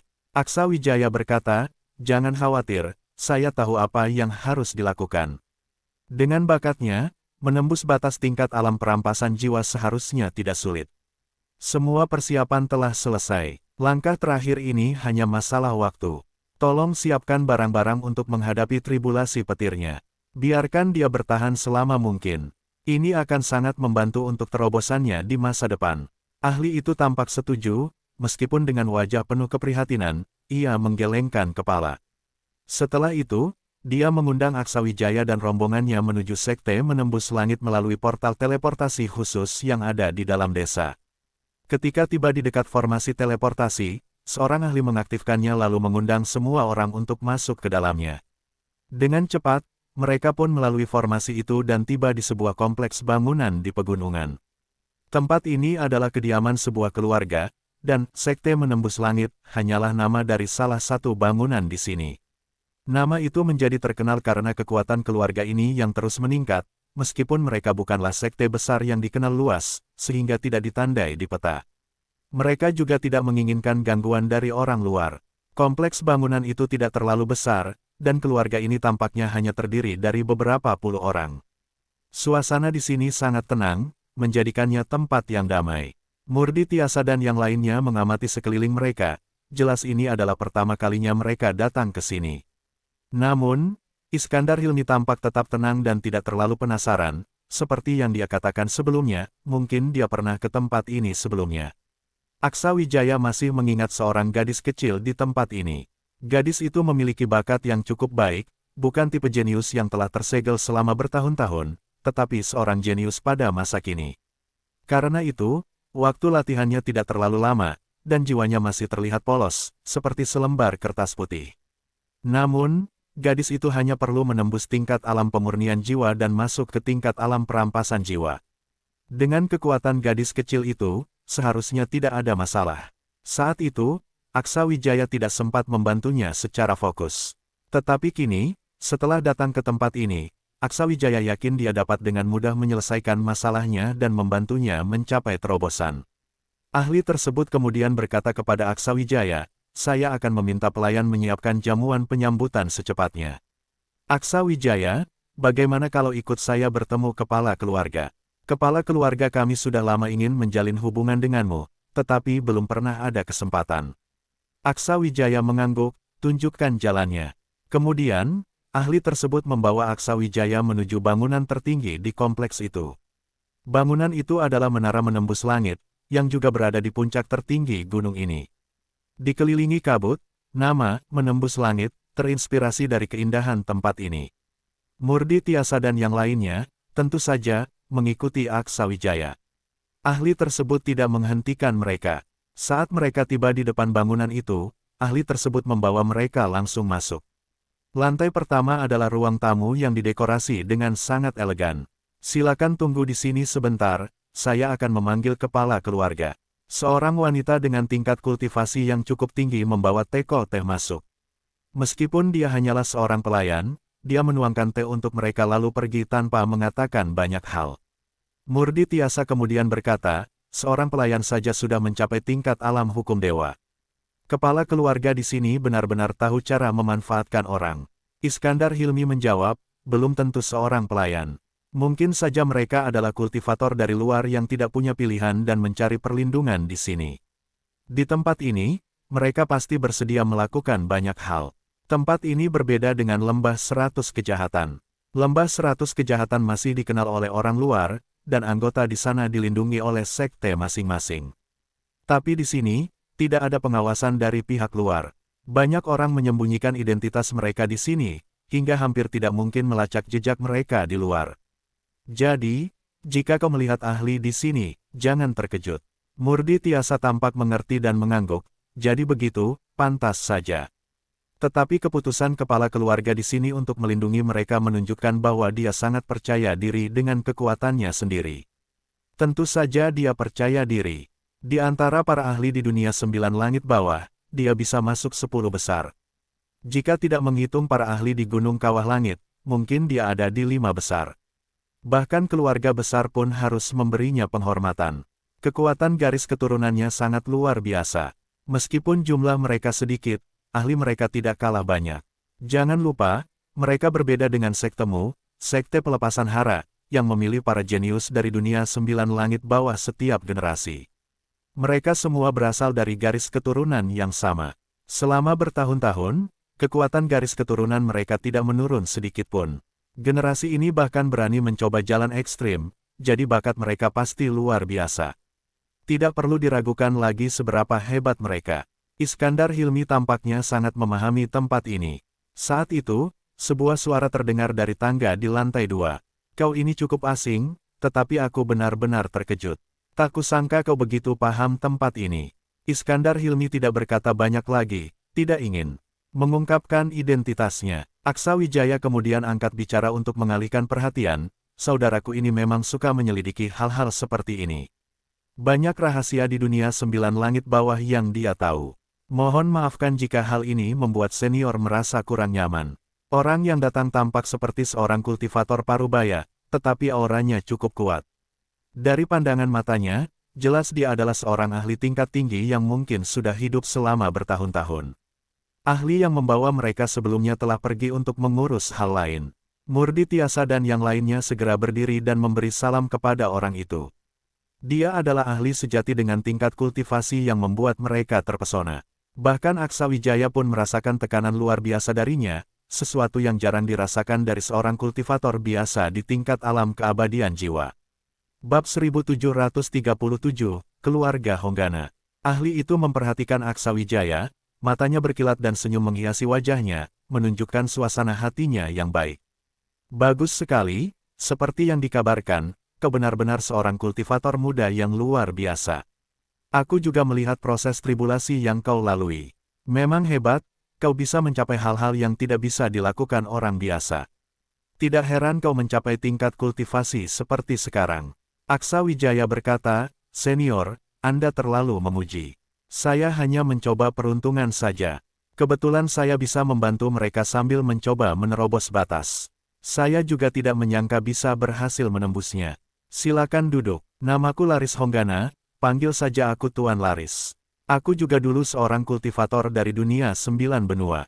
Dahulu aku tidak peduli dengan urusan dunia dan tidak ingin terlibat dalam pertempuran apapun, jadi aku masuk ke dunia 9 langit bawah dan tinggal di sini hingga sekarang.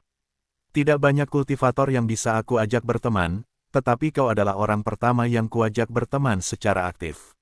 Mendengar ini, Aksa Wijaya segera berkata, Senior, ini benar-benar suatu kehormatan bagi saya. Berteman dengan Anda juga merupakan kesempatan berharga bagi saya. Jangan khawatir, hambatan gadis itu tidak terlalu sulit di mata saya. Dalam waktu singkat, saya bisa membantunya menembus ke tingkat alam perampasan jiwa. Namun, untuk urusan selanjutnya, mungkin Anda perlu memikirkan solusinya sendiri. Meski begitu, saya bisa membantunya melewati 3 tribulasi di tingkat alam perampasan jiwa dan menjamin keselamatannya. Itu sudah cukup. Anak itu memang memilih jalan yang berisiko, tetapi membiarkannya mencobanya adalah sesuatu yang aku sendiri tidak rela lewatkan. Sayangnya, jalan itu memang sulit ditempuh. Saat mengatakan ini, Laris Honggana tampak memikirkan sesuatu, lalu menatap Aksa Wijaya. Aku dengar kau mengalami banyak masalah belakangan ini. Apakah semuanya sudah selesai? Orang itu dulu punya hubungan denganku. Apakah kau butuh bantuanku untuk menyelesaikan masalah ini? Apapun masalahnya, pasti ada jalan keluarnya. Bagaimana menurutmu? Aksa Wijaya tersenyum, terima kasih atas niat baik Anda, tetapi masalahnya sudah hampir selesai. Lagi pula, orang itu sudah melarikan diri. Saya yakin untuk sementara waktu dia tidak akan berbuat apa-apa lagi.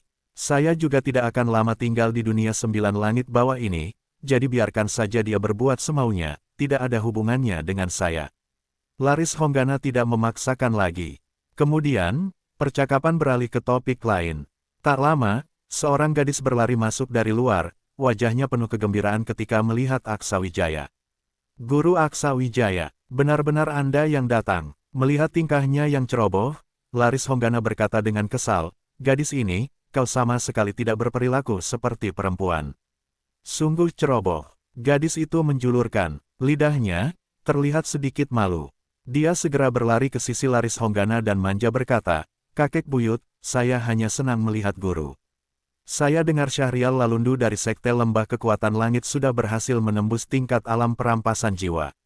Saya jadi semakin cemas. Laris Honggana berkata, dengan sikapmu sekarang, bahkan jika kau menembus tingkat alam perampasan jiwa, sulit bagimu untuk mencapai tingkat alam jiwa agung. Semua hal harus dihadapi dengan tenang. Belum selesai ia bicara, gadis itu langsung melanjutkan kalimatnya, jelas ini adalah nasihat yang sering dia dengar dari Laris Honggana. Meskipun Murdi Tiasa dan yang lainnya ingin tertawa, mereka menahannya. Bagaimanapun, Laris Honggana adalah sosok penting yang sebaiknya tidak mereka sakiti perasaannya. Laris Honggana berkata dengan kesal, menghafal saja tidak ada gunanya. Kau harus benar-benar memahaminya. Aksa Wijaya menimpali, Senior, gadis ini masih muda. Ketika dia menghadapi hambatan lagi, dia pasti akan memahami makna sejati dari nasihat tadi. Kemudian ia menatap gadis itu dan bertanya langsung, apakah kau malas berlatih sejak kembali? Gadis itu segera menggeleng, tentu saja tidak. Saya terus berlatih keras, tetapi masih kurang sedikit untuk menembus batas. Kalau tidak, saya sudah pergi ke wilayah Sungai Timur untuk berlatih bersama guru. Aksa Wijaya tersenyum, aku pergi ke sana hanya untuk mencari warisan tertentu. Setelah mendapatkannya, aku akan pergi.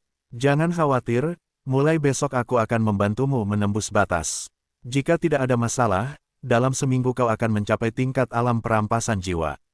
Bersiaplah, karena tribulasi nanti pasti akan menyakitkan. Semakin lama kau bertahan, semakin besar manfaatnya untuk kultivasi selanjutnya. Jangan sia-siakan kesempatan ini. Gadis itu mengangguk, baik, guru. Gadis ini jelas lebih patuh pada Aksa Wijaya. Hal ini tidak mengherankan, karena Aksa Wijaya lah yang benar-benar bisa membantunya menembus batas. Dia juga seorang kultivator yang telah melalui jalan yang sama. Gadis itu masih mengingat jelas betapa hebatnya penampilan Aksa Wijaya hari itu. Malam itu, keluarga Honggana mengadakan jamuan untuk menyambut Aksa Wijaya dan rombongannya. Suasana menjadi meriah karena hampir semua anggota keluarga Honggana ikut serta. Aksa Wijaya akhirnya mengetahui kekuatan sebenarnya dari keluarga Honggana. Mereka memang sangat kuat. Ada 3 ahli tingkat alam keabadian dewa. Memiliki begitu banyak ahli dalam satu garis keturunan menunjukkan betapa kuatnya kekuatan darah mereka. Keesokan harinya, Murdi Tiasa dan yang lainnya diundang untuk berlatih di pegunungan. Aksa Wijaya tetap tinggal dan mulai mengurung diri bersama gadis bernama Savani Honggana itu. Setelah memulai kultivasinya, gadis itu menjadi sangat serius, sangat berbeda dari sikap biasanya. Dengan penuh konsentrasi, dia mulai berkultivasi sesuai dengan petunjuk Aksa Wijaya. Energi yang dilepaskannya sangat kuat, tidak mengherankan karena dia sudah mengonsumsi pil khusus yang diramu oleh Aksa Wijaya untuk meningkatkan potensinya. Kini, kondisi auranya mendekati sempurna. Adapun kekuatan fisiknya, masih ada potensi untuk meningkatkannya. Karena tidak ada masalah dalam aspek energi Ki, Aksa Wijaya pun hanya bisa mencari cara untuk memperkuat tubuhnya. Menurut pengamatannya, gadis ini sebenarnya hanya membutuhkan sebuah peluang untuk mencapai terobosan. Aksa Wijaya berniat memberinya dorongan agar kesempatan itu muncul. Dengan menggunakan pil dan metode alkimia dari bagian ilmu pil, Aksa Wijaya membantu memperkuat tubuh gadis itu. Setelah merasakan efek dari teknik khusus Aksa Wijaya, gadis itu langsung meminum pil tersebut dan melanjutkan kultivasinya dengan penuh konsentrasi. Dia memiliki bakat yang luar biasa dan menyadari bahwa yang dia butuhkan hanyalah peluang. Jika peluang itu bisa ditangkap, dia pasti akan berhasil melakukan terobosan.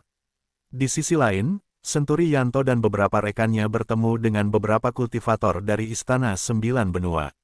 Para ahli ini datang pada hari ketiga setelah mereka menyebarkan informasi, menawarkan kerjasama dengan Sekte Pelepasan Hara untuk menangkap pewaris busur pemburu jiwa. Namun, beberapa hari telah berlalu tanpa petunjuk apapun. Para ahli itu bahkan beberapa kali mencoba mencari informasi tentang Aksa Wijaya, berharap mengetahui keberadaannya. Ketika mendengar bahwa Aksa Wijaya sedang keluar untuk melatih dirinya, para ahli itu mengerutkan kening, merasa Senturi Yanto dan yang lainnya terlalu ceroboh. Pewaris busur pemburu jiwa pastinya ingin membunuh Aksa Wijaya. Dengan kekuatan yang dimilikinya, setelah pulih, dia pasti akan mencoba menyerang kembali. Dalam situasi seperti ini, Aksa Wijaya berada dalam bahaya besar jika berada di luar. Senturi Yanto sendiri tidak tahu apa sebenarnya rencana kultivator dari Istana Sembilan Benua itu. Meski mereka sebelumnya telah menolak tawaran kerjasama, para ahli ini tetap mengikuti mereka tanpa menunjukkan tanda-tanda akan pergi. Hal ini membuat Senturi Yanto merasa sulit untuk langsung mengusir mereka. Sebagai gantinya, dia membiarkan mereka ikut sambil berusaha mencari tahu apa yang sebenarnya mereka inginkan. Senturi Yanto bertanya pada salah satu ahli dari Istana Sembilan Benua, "Aku penasaran, meskipun Istana Sembilan Benua mengalami kerugian besar saat invasi suku asing di masa lalu, kekuatan kalian tidak bisa dianggap lemah. Kalian yang memimpin penyerbuan terhadap busur pemburu jiwa saat itu dan berhasil membunuhnya. Apakah kalian tidak tahu bahwa dia memiliki pewaris? Apakah kalian juga tidak memiliki cara untuk melacak keberadaan mereka?" Ahli itu menjawab, "Kami tidak terlibat dalam peristiwa itu, tetapi menurut para pemimpin kami, mereka memang tidak tahu bahwa orang itu memiliki pewaris. Namun, begitu berita tentang pewaris itu muncul, mereka sangat memperhatikannya. Awalnya kami pikir kalian akan membawanya ke Istana Sembilan Benua, tapi ternyata ada kendala, sehingga kami harus bertindak sendiri. Ini juga semacam bantuan untuk Aksa Wijaya, mengingat dia berasal dari wilayah kami. Kami merasa itu kewajiban kami. Adapun metode pelacakan, Istana Sembilan Benua tidak memilikinya. Jika kami punya, masalah ini tentu tidak akan serumit sekarang." Lutfi Kandar menyarankan, "Kita semua bergerak bersama-sama seperti ini justru tidak menguntungkan. Jika orang itu tahu, dia pasti akan menghindar dari jauh. Lebih baik kita berpencar. Dengan begitu, peluang menangkapnya justru lebih besar. Jika salah satu dari kita menemukannya, kita bisa berbagi informasi. Para ahli dari Istana Sembilan Benua saling pandang dengan raut wajah sedikit ragu. Salah satu dari mereka menjawab, Senior Lutfi, kami hanya mengikuti perintah. Mengenai bagaimana pengaturan lebih lanjut, kami akan menyampaikan saran Anda ke atasan dan menunggu keputusan mereka. Lutfi Kandar berkata, kalau kalian ingin ikut, silakan saja. Kami akan bertemu Aksawijaya lagi dalam 20 hari. Jika kalian punya rencana, beritahu kami sebelumnya, agar kami tidak menghalangi urusan kalian. Sementara itu, Murdi Tiasa dan yang lainnya telah masuk ke dalam pegunungan. Dengan adanya ahli yang memimpin, perjalanan mereka tidak terlalu berbahaya.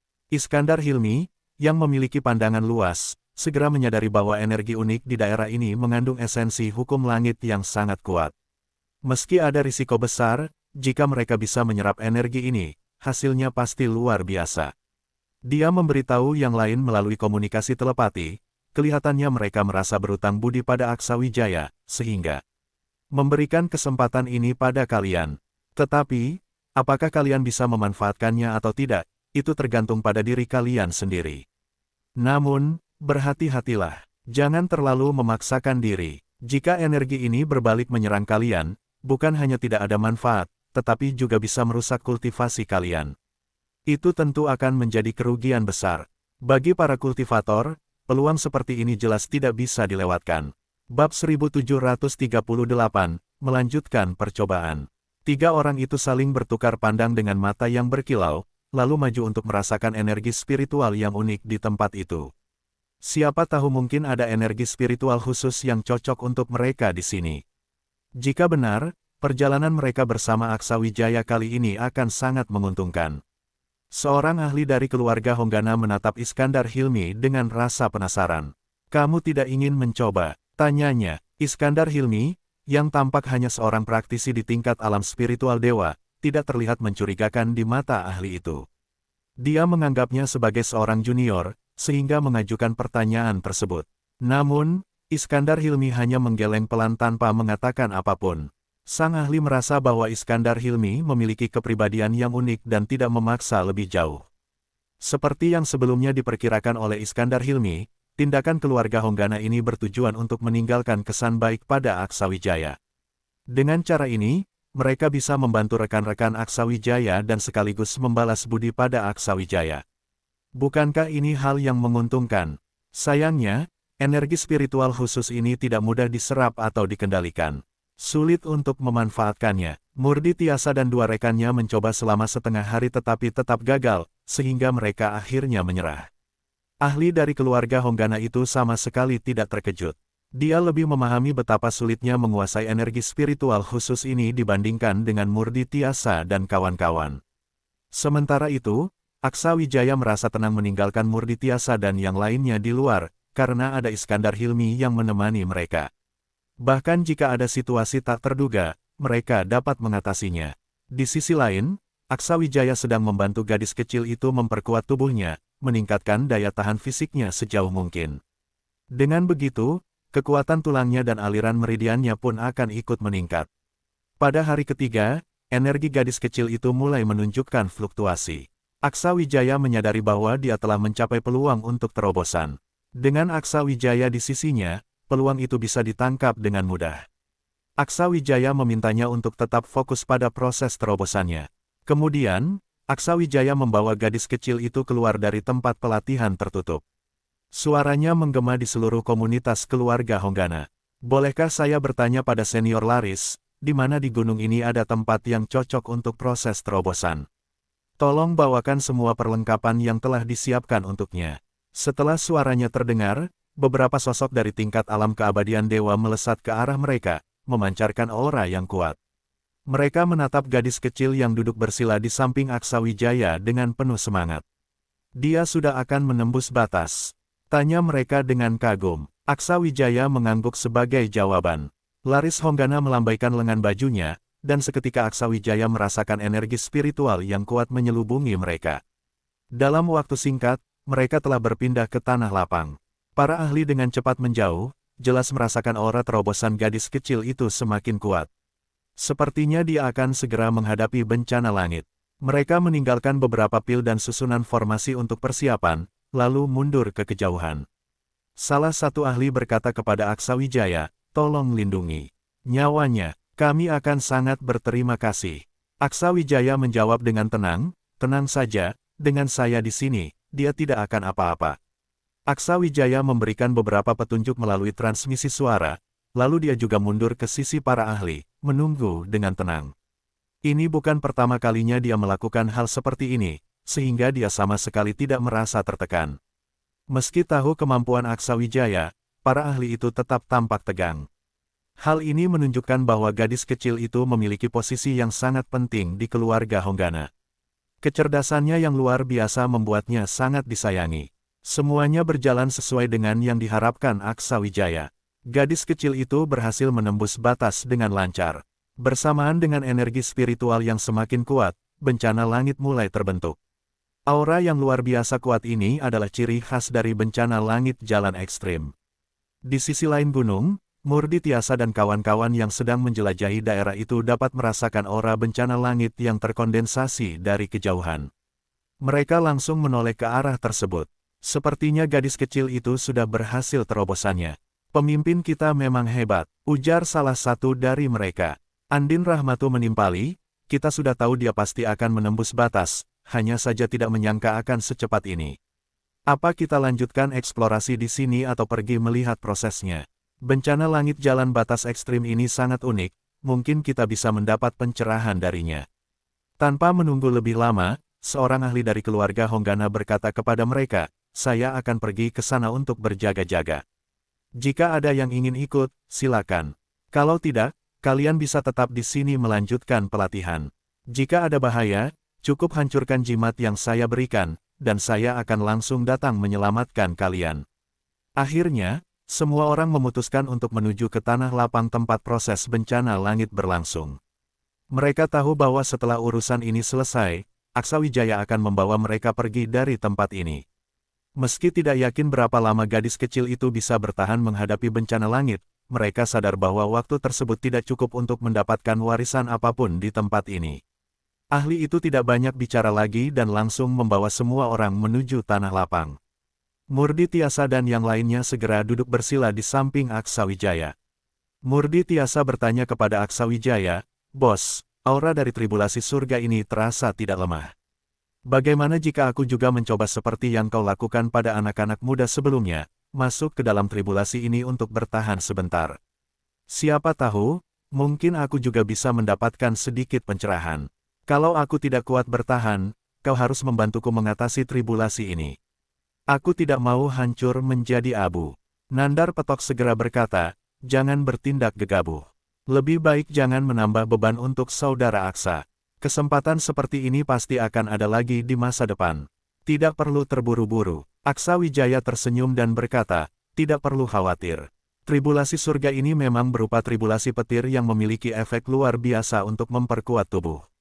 Sayangnya, karena ini bukan tribulasi yang kalian panggil sendiri, manfaatnya terbatas. Tapi kalau kalian ingin mencoba, silakan masuk saja. Sisanya serahkan padaku. Tribulasi yang kalian panggil nanti pasti lebih lemah dibandingkan milikku, jadi ini tidak akan menjadi masalah besar. Kalian hanya perlu menjaga jarak satu sama lain agar tidak ada kesalahan lain yang terjadi." Mendengar itu, Murdi Tiasa terlihat sangat bersemangat. Sudah lama dia tidak merasakan perubahan signifikan dalam tingkatannya. Setelah kembali ke dunia bawah, kemajuan kultivasinya hampir terhenti. Sebagai seorang pecinta seni bela diri, hal ini tentu membuatnya sangat frustrasi. Meskipun tribulasi ini mungkin tidak memberinya banyak manfaat, setidaknya itu dapat memperkuat tubuhnya. Dengan Aksawijaya di sana, dia merasa tidak perlu khawatir. Beberapa ahli dari keluarga Honggana yang mendengar percakapan mereka merasa itu agak sembrono. Namun, setelah mendengar Aksawijaya berbicara dengan tenang dan melihat ekspresinya yang tanpa beban, mereka juga tidak bisa menolak. Saat tribulasi surga selesai terkondensasi dan serangan pertama turun, Murdi Tiasa segera masuk ke dalam area tribulasi. Aura tribulasi langsung mengunci dirinya, dan tribulasi di atas kepalanya mulai terbentuk dengan cepat.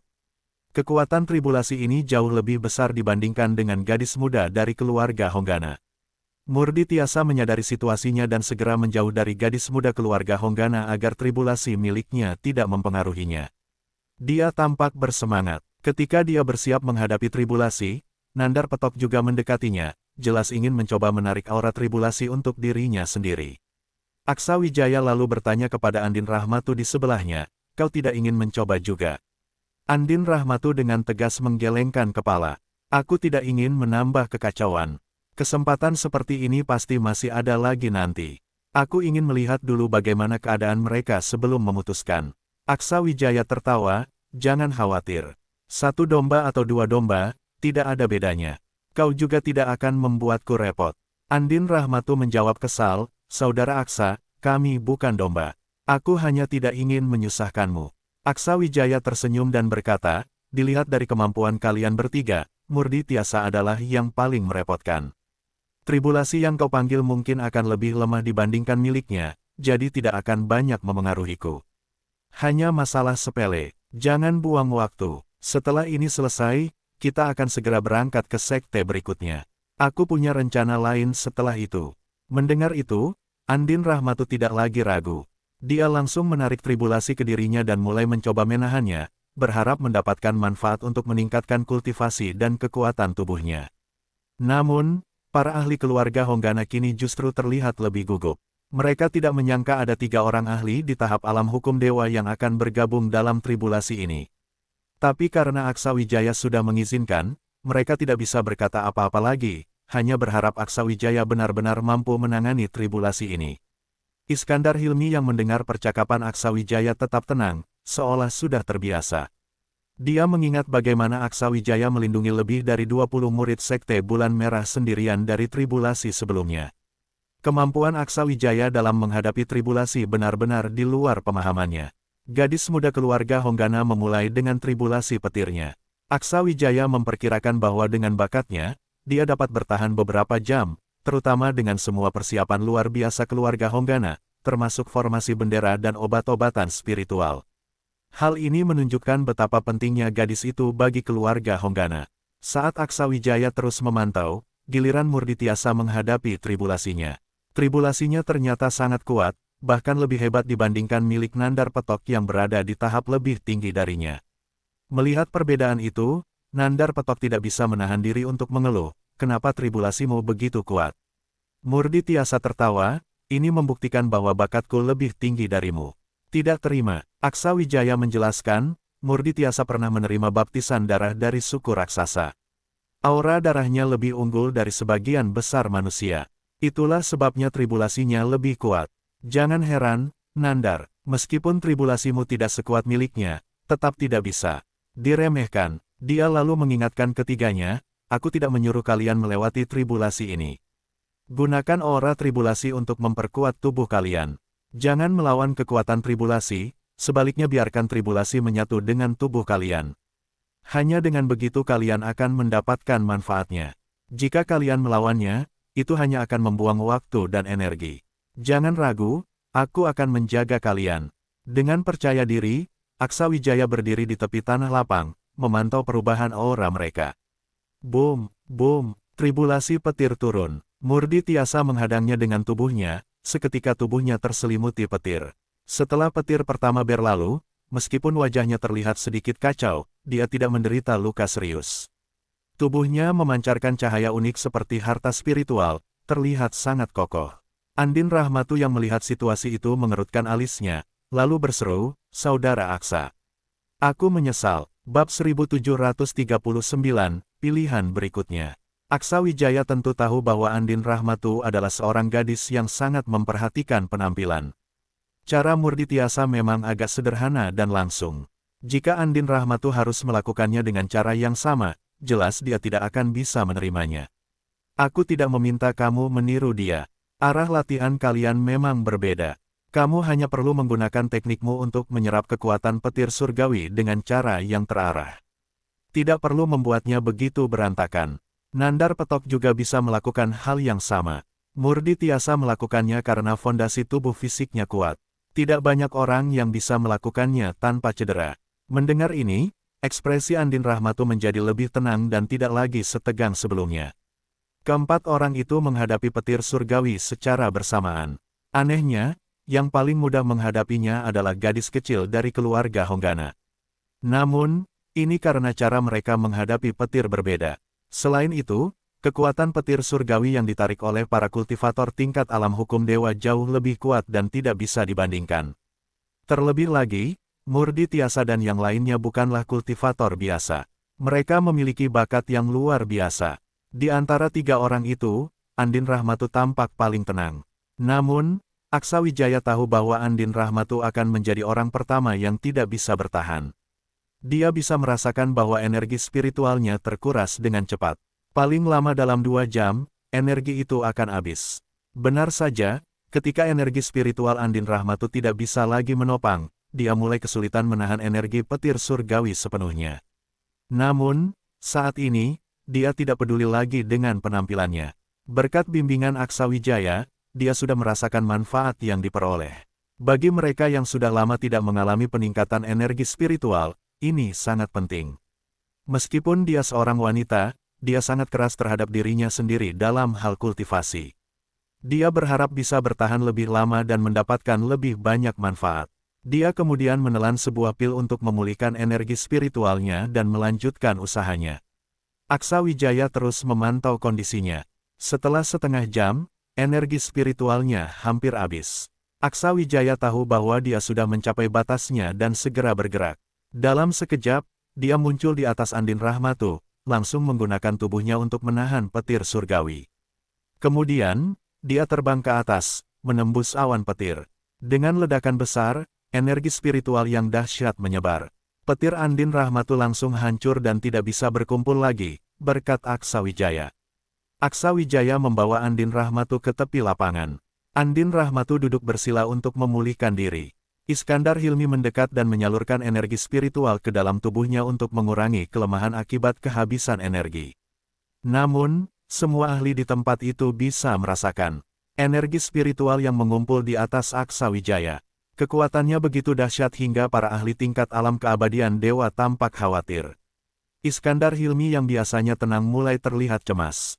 Aksa Wijaya, tetap tenang, mengamati ketiga orang lainnya seolah tidak peduli dengan petir yang terus berkumpul di atas kepalanya.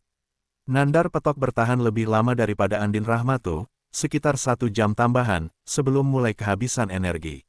Aksa Wijaya segera turun tangan dan menghancurkan petir Nandar Petok dengan cara yang sama.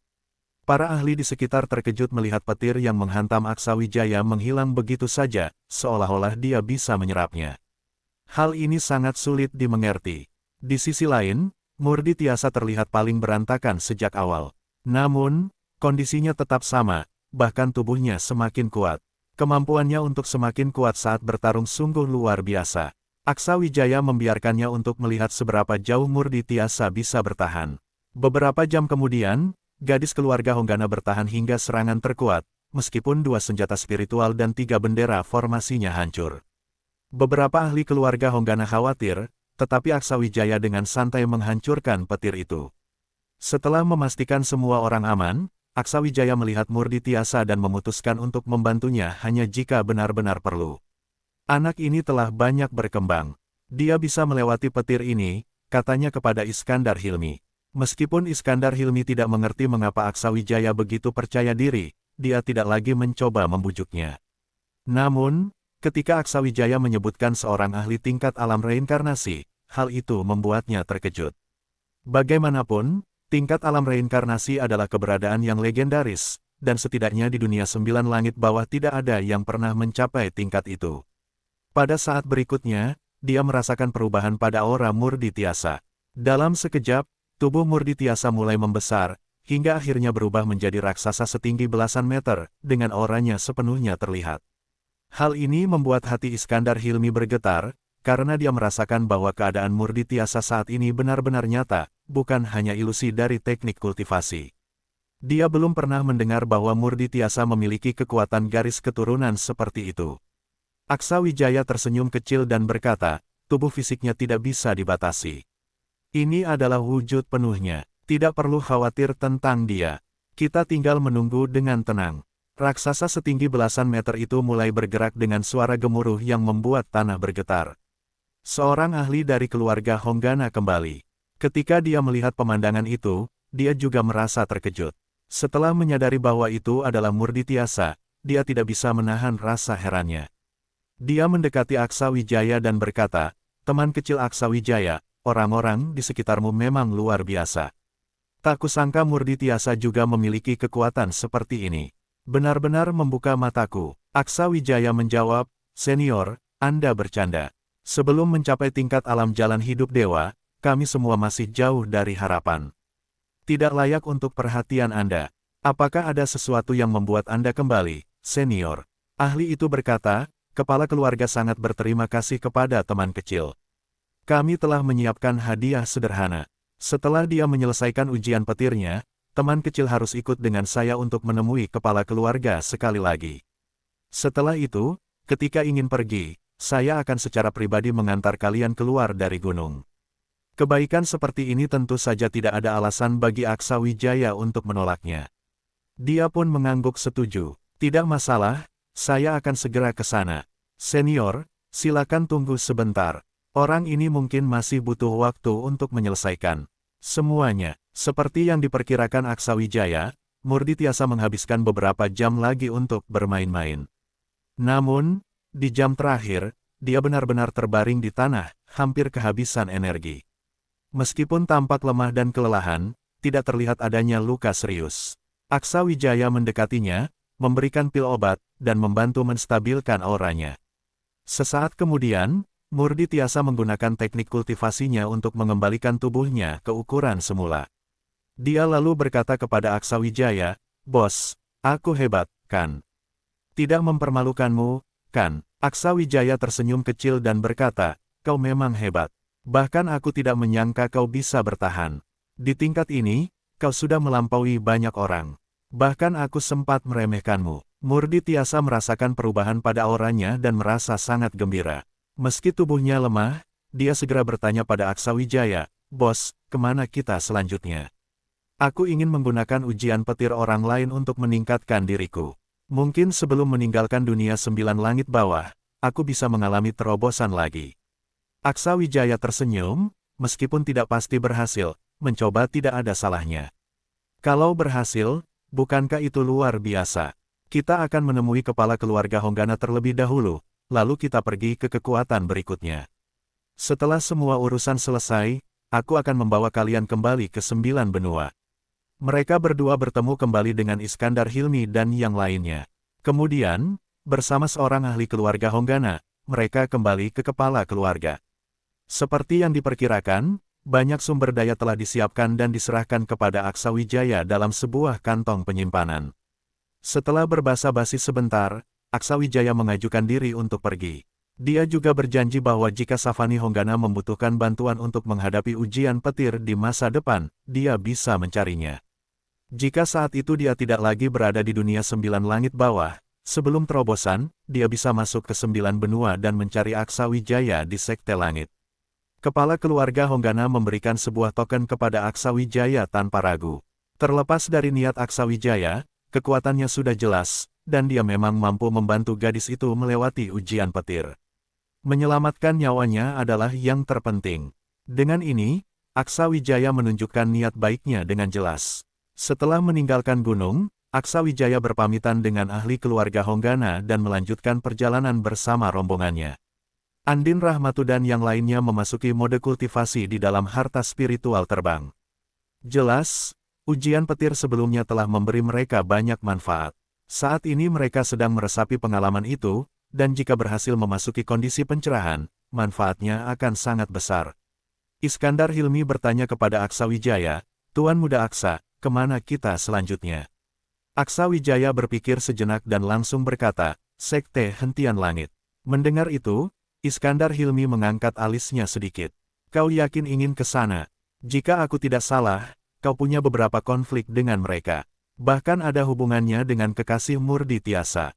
Kalau tidak salah, kau juga mengacaukan lamaran mereka." Aksa Wijaya tersenyum, "Tak kusangka informasi yang kau dapatkan begitu akurat." "Kau benar, memang ada kejadian itu. Tapi saat itu bukan hanya aku yang terlibat. Urusan keluarga Adisa bukan urusanku. Yang turun tangan adalah senior dari Lembah Seribu Obat. Mengenai konflik dengan Arman Kasdari, itu tidak masalah. Jika Sekte Hentian Langit bahkan tidak bisa menerima hal kecil seperti itu, maka tidak perlu lagi mereka mengirimkan murid jenius yang disegel selama bertahun-tahun ke Sekte Pelepasan Hara untuk mencari terobosan. Jangan khawatir, bab 1740, pertemuan kembali. Iskandar Hilmi jelas merasa bahwa pergi ke Sekte Hentian Langit bukanlah ide yang baik. Bagaimanapun, ia tahu sedikit banyak tentang apa yang terjadi di keluarga Adisa sebelumnya. Namun, Aksawijaya tidak terlalu peduli. Baginya, setelah berjanji kepada para pemuda itu, dia tidak bisa melanggar kata-katanya hanya karena konflik dengan Arman Kasdari. Lagi pula, Aksawijaya tidak benar-benar takut dengan apa yang bisa dilakukan Sekte Hentian Langit. Jika dia berjalan masuk dengan percaya diri, banyak klan besar pasti akan mengawasi situasi di sana. Aksawijaya masih perlu mengunjungi beberapa klan besar lainnya. Jika sesuatu terjadi padanya di Sekte Hentian Langit, pasti ada pihak yang akan turun tangan membantunya. Keputusan Aksawijaya untuk pergi ke Sekte Hentian Langit lebih awal adalah bukti ketulusan. Secara logis, Sekte Hentian Langit seharusnya tidak memperlakukannya dengan berlebihan. Iskandar Hilmi juga tidak terlalu khawatir. Dengan kekuatannya, selama dia berhati-hati, dia bisa membawa Aksawijaya pergi kapan saja, meskipun itu memerlukan penggunaan teknik rahasia sekali lagi. Dengan kemampuan Aksawijaya, meninggalkan tanah suci sekte mereka akan menjadi hal yang mudah. Bahkan jika ahli puncak mencoba menangkapnya di luar, itu tidak akan mudah, dan Iskandar Hilmi sangat menyadari hal ini. Adapun Murditiasa dan yang lainnya, mereka hanya mengikuti kemana Aksawijaya pergi. Tanpa tujuan lain, mereka menunggu Aksawijaya menyelesaikan semuanya, lalu pergi bersama Aksawijaya untuk berlatih di dunia besar atau dunia 9 benua. Peluang seperti itu terlalu menarik bagi mereka. Sekte Hentian Langit terletak di wilayah tengah. Iskandar Hilmi telah menyiapkan banyak formasi teleportasi di wilayah dunia 9 langit bawah untuk memudahkan perjalanan Aksawijaya. Dengan cara ini, mereka tiba di wilayah tengah hanya dalam beberapa hari. Iskandar Hilmi, yang sudah sangat familiar dengan wilayah itu, mengatakan bahwa dia hampir menjelajahi seluruh dunia 9 langit bawah. Kemanapun Aksawijaya ingin pergi, dia bisa menunjukkan jalan. Sepanjang perjalanan, mereka juga mendengar banyak kabar. Penerus klan busur pemburu jiwa kini diburu oleh banyak sekte besar dengan hadiah yang menggiurkan. Namun, kecuali Istana 9 Benua, semua sekte lainnya menginginkan dia ditangkap hidup-hidup. Istana 9 Benua sendiri telah mengirim orang untuk bekerja sama dengan anggota Sekte Pelepasan Hara, menunjukkan bahwa mereka tidak sepenuhnya mempercayai pihak tersebut. Aksawijaya terus memberikan kabar kepada Senturiyanto, memberitahukan posisinya dan rencananya selanjutnya. Senturiyanto sebenarnya tidak setuju dengan keputusan Aksawijaya untuk pergi ke Sekte Hentian Langit. Tapi karena Aksawijaya sudah memutuskan, dia hanya bisa menyuruhnya berhati-hati. Dia juga tahu bahwa dengan Iskandar Hilmi di sisi Aksawijaya, kekuatannya bukan sesuatu yang bisa diremehkan. Sekte Hentian Langit, dibandingkan dengan sekte lain yang sebelumnya dikunjungi Aksawijaya, terasa lebih megah dan mencolok. Begitu mereka memasuki wilayah yang dikuasai Sekte Hentian Langit, sudah tampak jelas bahwa masyarakat di sana menjalani kehidupan yang lebih menonjol. Sebagai salah satu klan besar terkuat di dunia 9 langit bawah, kekuatan Sekte Hentian Langit tidak perlu diragukan lagi. Wilayah mereka mencakup banyak kekuatan kecil dan kota. Siapapun yang tinggal di wilayah ini dapat menikmati keuntungan yang signifikan. Banyak masalah yang tidak bisa mereka selesaikan sendiri dapat diselesaikan dengan mengajukan permohonan bantuan kepada Sekte Hentian Langit. Tanpa berhenti di perjalanan, mereka langsung menuju Sekte Hentian Langit. Sehari kemudian, mereka tiba di depan kompleks bangunan Sekte Hentian Langit yang megah. Terletak di dataran luas, kompleks ini sangat besar. Setara dengan beberapa kota besar, bangunan di pusat wilayah itu menjulang tinggi, menunjukkan status mereka. Bahkan sebelum mendekat, Aksawijaya sudah merasakan konsentrasi spiritual yang sangat kuat di tempat itu, tanda bahwa mereka telah berusaha keras membangun tempat itu. Meski tanah suci milik klan Wijaya adalah kekuatan terbesar yang pernah dilihat Aksawijaya di dunia 9 benua, dibandingkan dengan tempat ini, ukurannya masih kalah jauh. Iskandar Hilmi memutuskan untuk mendarat di tanah alih-alih terus terbang. Murdi Tiasa dan yang lainnya, yang telah selesai bermeditasi, tidak terkejut dengan pemandangan itu, karena ini bukan kali pertama mereka datang ke tempat ini. Sambil berjalan, Iskandar Hilmi menjelaskan, jika ini wilayah lain, Sekte Hentian Langit bisa menguasai lebih banyak daerah. Namun, di wilayah tengah ini terdapat beberapa klan besar lainnya, sehingga terjadi persaingan terbuka maupun tersembunyi, menghasilkan situasi seperti sekarang. Keluarga Kasdari dari Sekte Hentian Langit tidak memiliki banyak anggota, tapi kualitas mereka luar biasa. Arman Kasdari adalah salah satu contohnya. Hampir semua keturunan mereka memiliki bakat luar biasa, menjadi yang terbaik di generasi mereka. Meski para pengurus lainnya di Sekte Hentian Langit kadang-kadang berganti, posisi pemimpin sekte selalu diwariskan di keluarga ini, memberi mereka status yang sangat tinggi. Karena kalian pernah berseteru dengan Arman Kasdari, saya menyarankan untuk tidak datang ke sini. Bisa saja kalian menghadapi masalah yang tidak perlu. Aksa Wijaya menjawab, sudah kubilang, tidak perlu khawatir. Setelah kejadian di keluarga Adisa, Sekte Hentian Langit tidak lagi melakukan apapun padaku. Bahkan jika ada masalah, tidak akan lebih besar dari masalah yang pernah kau bawa padaku. Aku datang untuk membantu mereka kali ini. Mereka tidak akan bertindak gegabah. Selain itu, mereka masih membutuhkan bantuanku di masa depan. Jika mereka ingin berselisih denganku, itu tidak akan terjadi sekarang. Pada saat itu, Murdi Tiasa bertanya dengan ragu, "Bos, apakah aku perlu menghindar? Mereka mungkin akan menghormatimu, tapi mereka jelas tidak akan peduli padaku. Selain itu, mereka juga tidak takut pada Sekte Pelepasan Hara. Jika Arman Kasdari benar-benar ingin mengincarku, aku mungkin tidak akan bisa melarikan diri." Andin Rahmatu di sampingnya menutup mulut sambil tertawa, ini soal perebutan calon istri. Bahkan tetua besar Sekte Hentian Langit sampai turun tangan, tapi tetap saja gagal. Iskandar Hilmi menyarankan, dia benar. Untuk berjaga-jaga, lebih baik biarkan Murdi Tiasa menghindar. Tiba-tiba, Aksa Wijaya merasakan sesuatu. Dia melihat ke langit dan berkata, tidak perlu menghindar. Orangnya sudah datang. Semua orang mengikuti pandangan Aksa Wijaya. Mereka melihat seorang lelaki tua mendekat dari udara, langsung menuju ke arah mereka. Auranya jelas terfokus pada Aksa Wijaya, sehingga Aksa Wijaya bisa merasakannya lebih cepat daripada Iskandar Hilmi. Orang ini adalah tetua besar Sekte Hentian Langit, yang pernah ditemui Aksa Wijaya di keluarga Adisa. Sementara Murdi Tiasa merasa tegang, ternyata lelaki tua itu tidak menunjukkan sedikit pun perhatian pada dirinya atau yang lainnya. Tatapan tetua besar hanya tertuju pada Aksa Wijaya, tanpa memandang orang lain barang sejenak pun. Saudara kecil Aksa Wijaya, akhirnya kau datang, ketua sekte sudah lama ingin bertemu denganmu. Melihatmu datang secepat ini, menunjukkan niat baikmu. Jangan khawatir, Sekte Hentian Langit kami juga memiliki niat yang sama. Malam ini kami akan mengadakan jamuan untuk menyambutmu. Sekarang, maukah kau ikut denganku menemui ketua sekte? Aksa Wijaya menjawab, senior, tolong tunjukkan jalannya. Semakin cepat kita menyelesaikan urusan ini, semakin baik. Karena aku masih harus melanjutkan perjalanan ke klan besar lainnya.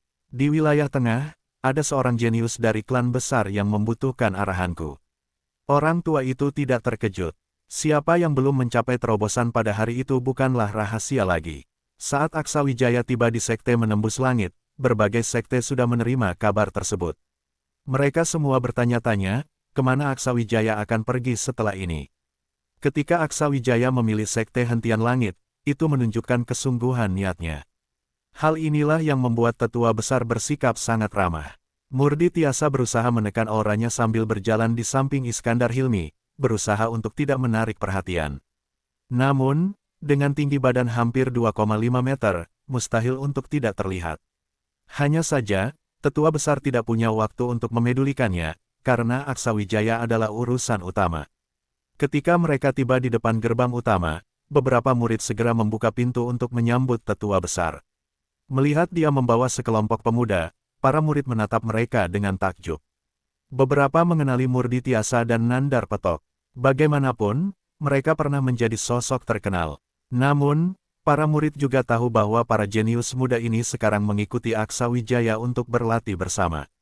Mereka adalah orang-orang yang membawa Aksa Wijaya kembali dari dunia 9 benua. Pemuda yang sedang berbincang akrab dengan tetua besar itu tentu saja adalah jenius dunia 9 benua yang sedang ramai diperbincangkan.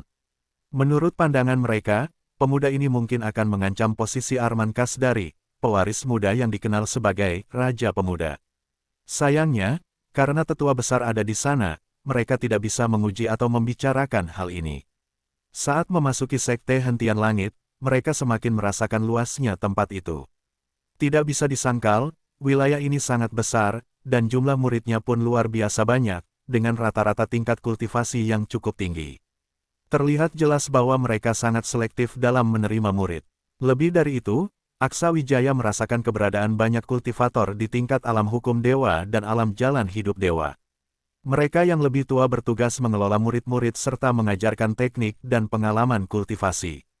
Semakin jauh mereka masuk ke dalam, kualitas para murid dan tingkat kultivasi para ahli semakin tinggi. Sekte ini jelas memiliki struktur hierarki yang ketat, namun kompetisinya juga pasti sangat sengit. Aksa Wijaya berjalan di samping tetua besar, yang sambil berbicara tentang Sekte Hentian Langit, secara tersirat mencoba mengundangnya untuk bergabung dengan sekte tersebut. Bagaimanapun, seorang jenius seperti Aksa Wijaya akan menjadi aset penting bagi sekte manapun. Aksa Wijaya, yang dikenal bijaksana, tidak langsung setuju ataupun menolak, melainkan mengalihkan pembicaraan dengan sopan. Tetua besar, yang licik dan penuh pengalaman, tentu memahami maksud Aksa Wijaya, namun tidak mendesaknya lebih jauh, menghindari kemungkinan menyinggung perasaan pemuda itu. Ketika jarak mereka dari bangunan tertinggi tinggal sekitar 100 meter, struktur di sekitarnya mulai jarang. Dari bangunan-bangunan ini, Aksa Wijaya merasakan aura kuat dari banyak kultivator alam jalan hidup dewa. Dalam jarak puluhan meter saja, Aksa Wijaya mendeteksi setidaknya 30 aura tingkat alam jalan hidup dewa. Inilah dasar kekuatan klan besar, memang luar biasa kuat. Sesekali, mereka melihat beberapa murid muda dengan tingkat kultivasi yang sudah mencapai alam spiritual dewa. Dalam generasi Aksa Wijaya, mencapai alam spiritual dewa sudah termasuk jenius luar biasa.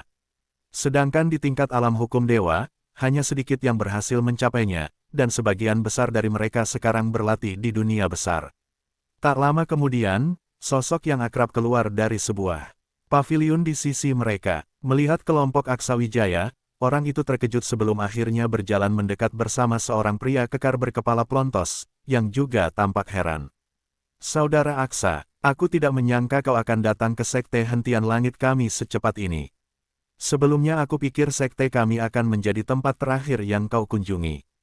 Melihat pemuda yang auranya tidak biasa itu, Murdi Tiasa secara refleks menekan auranya lebih jauh. Aksa Wijaya tetap santai. "Urusan sebelumnya hanyalah masalah kecil. Aku tidak pernah menganggapnya penting. Apakah pewaris muda Arman Kasdari menganggapku remeh?" Orang yang datang itu adalah Arman Kasdari.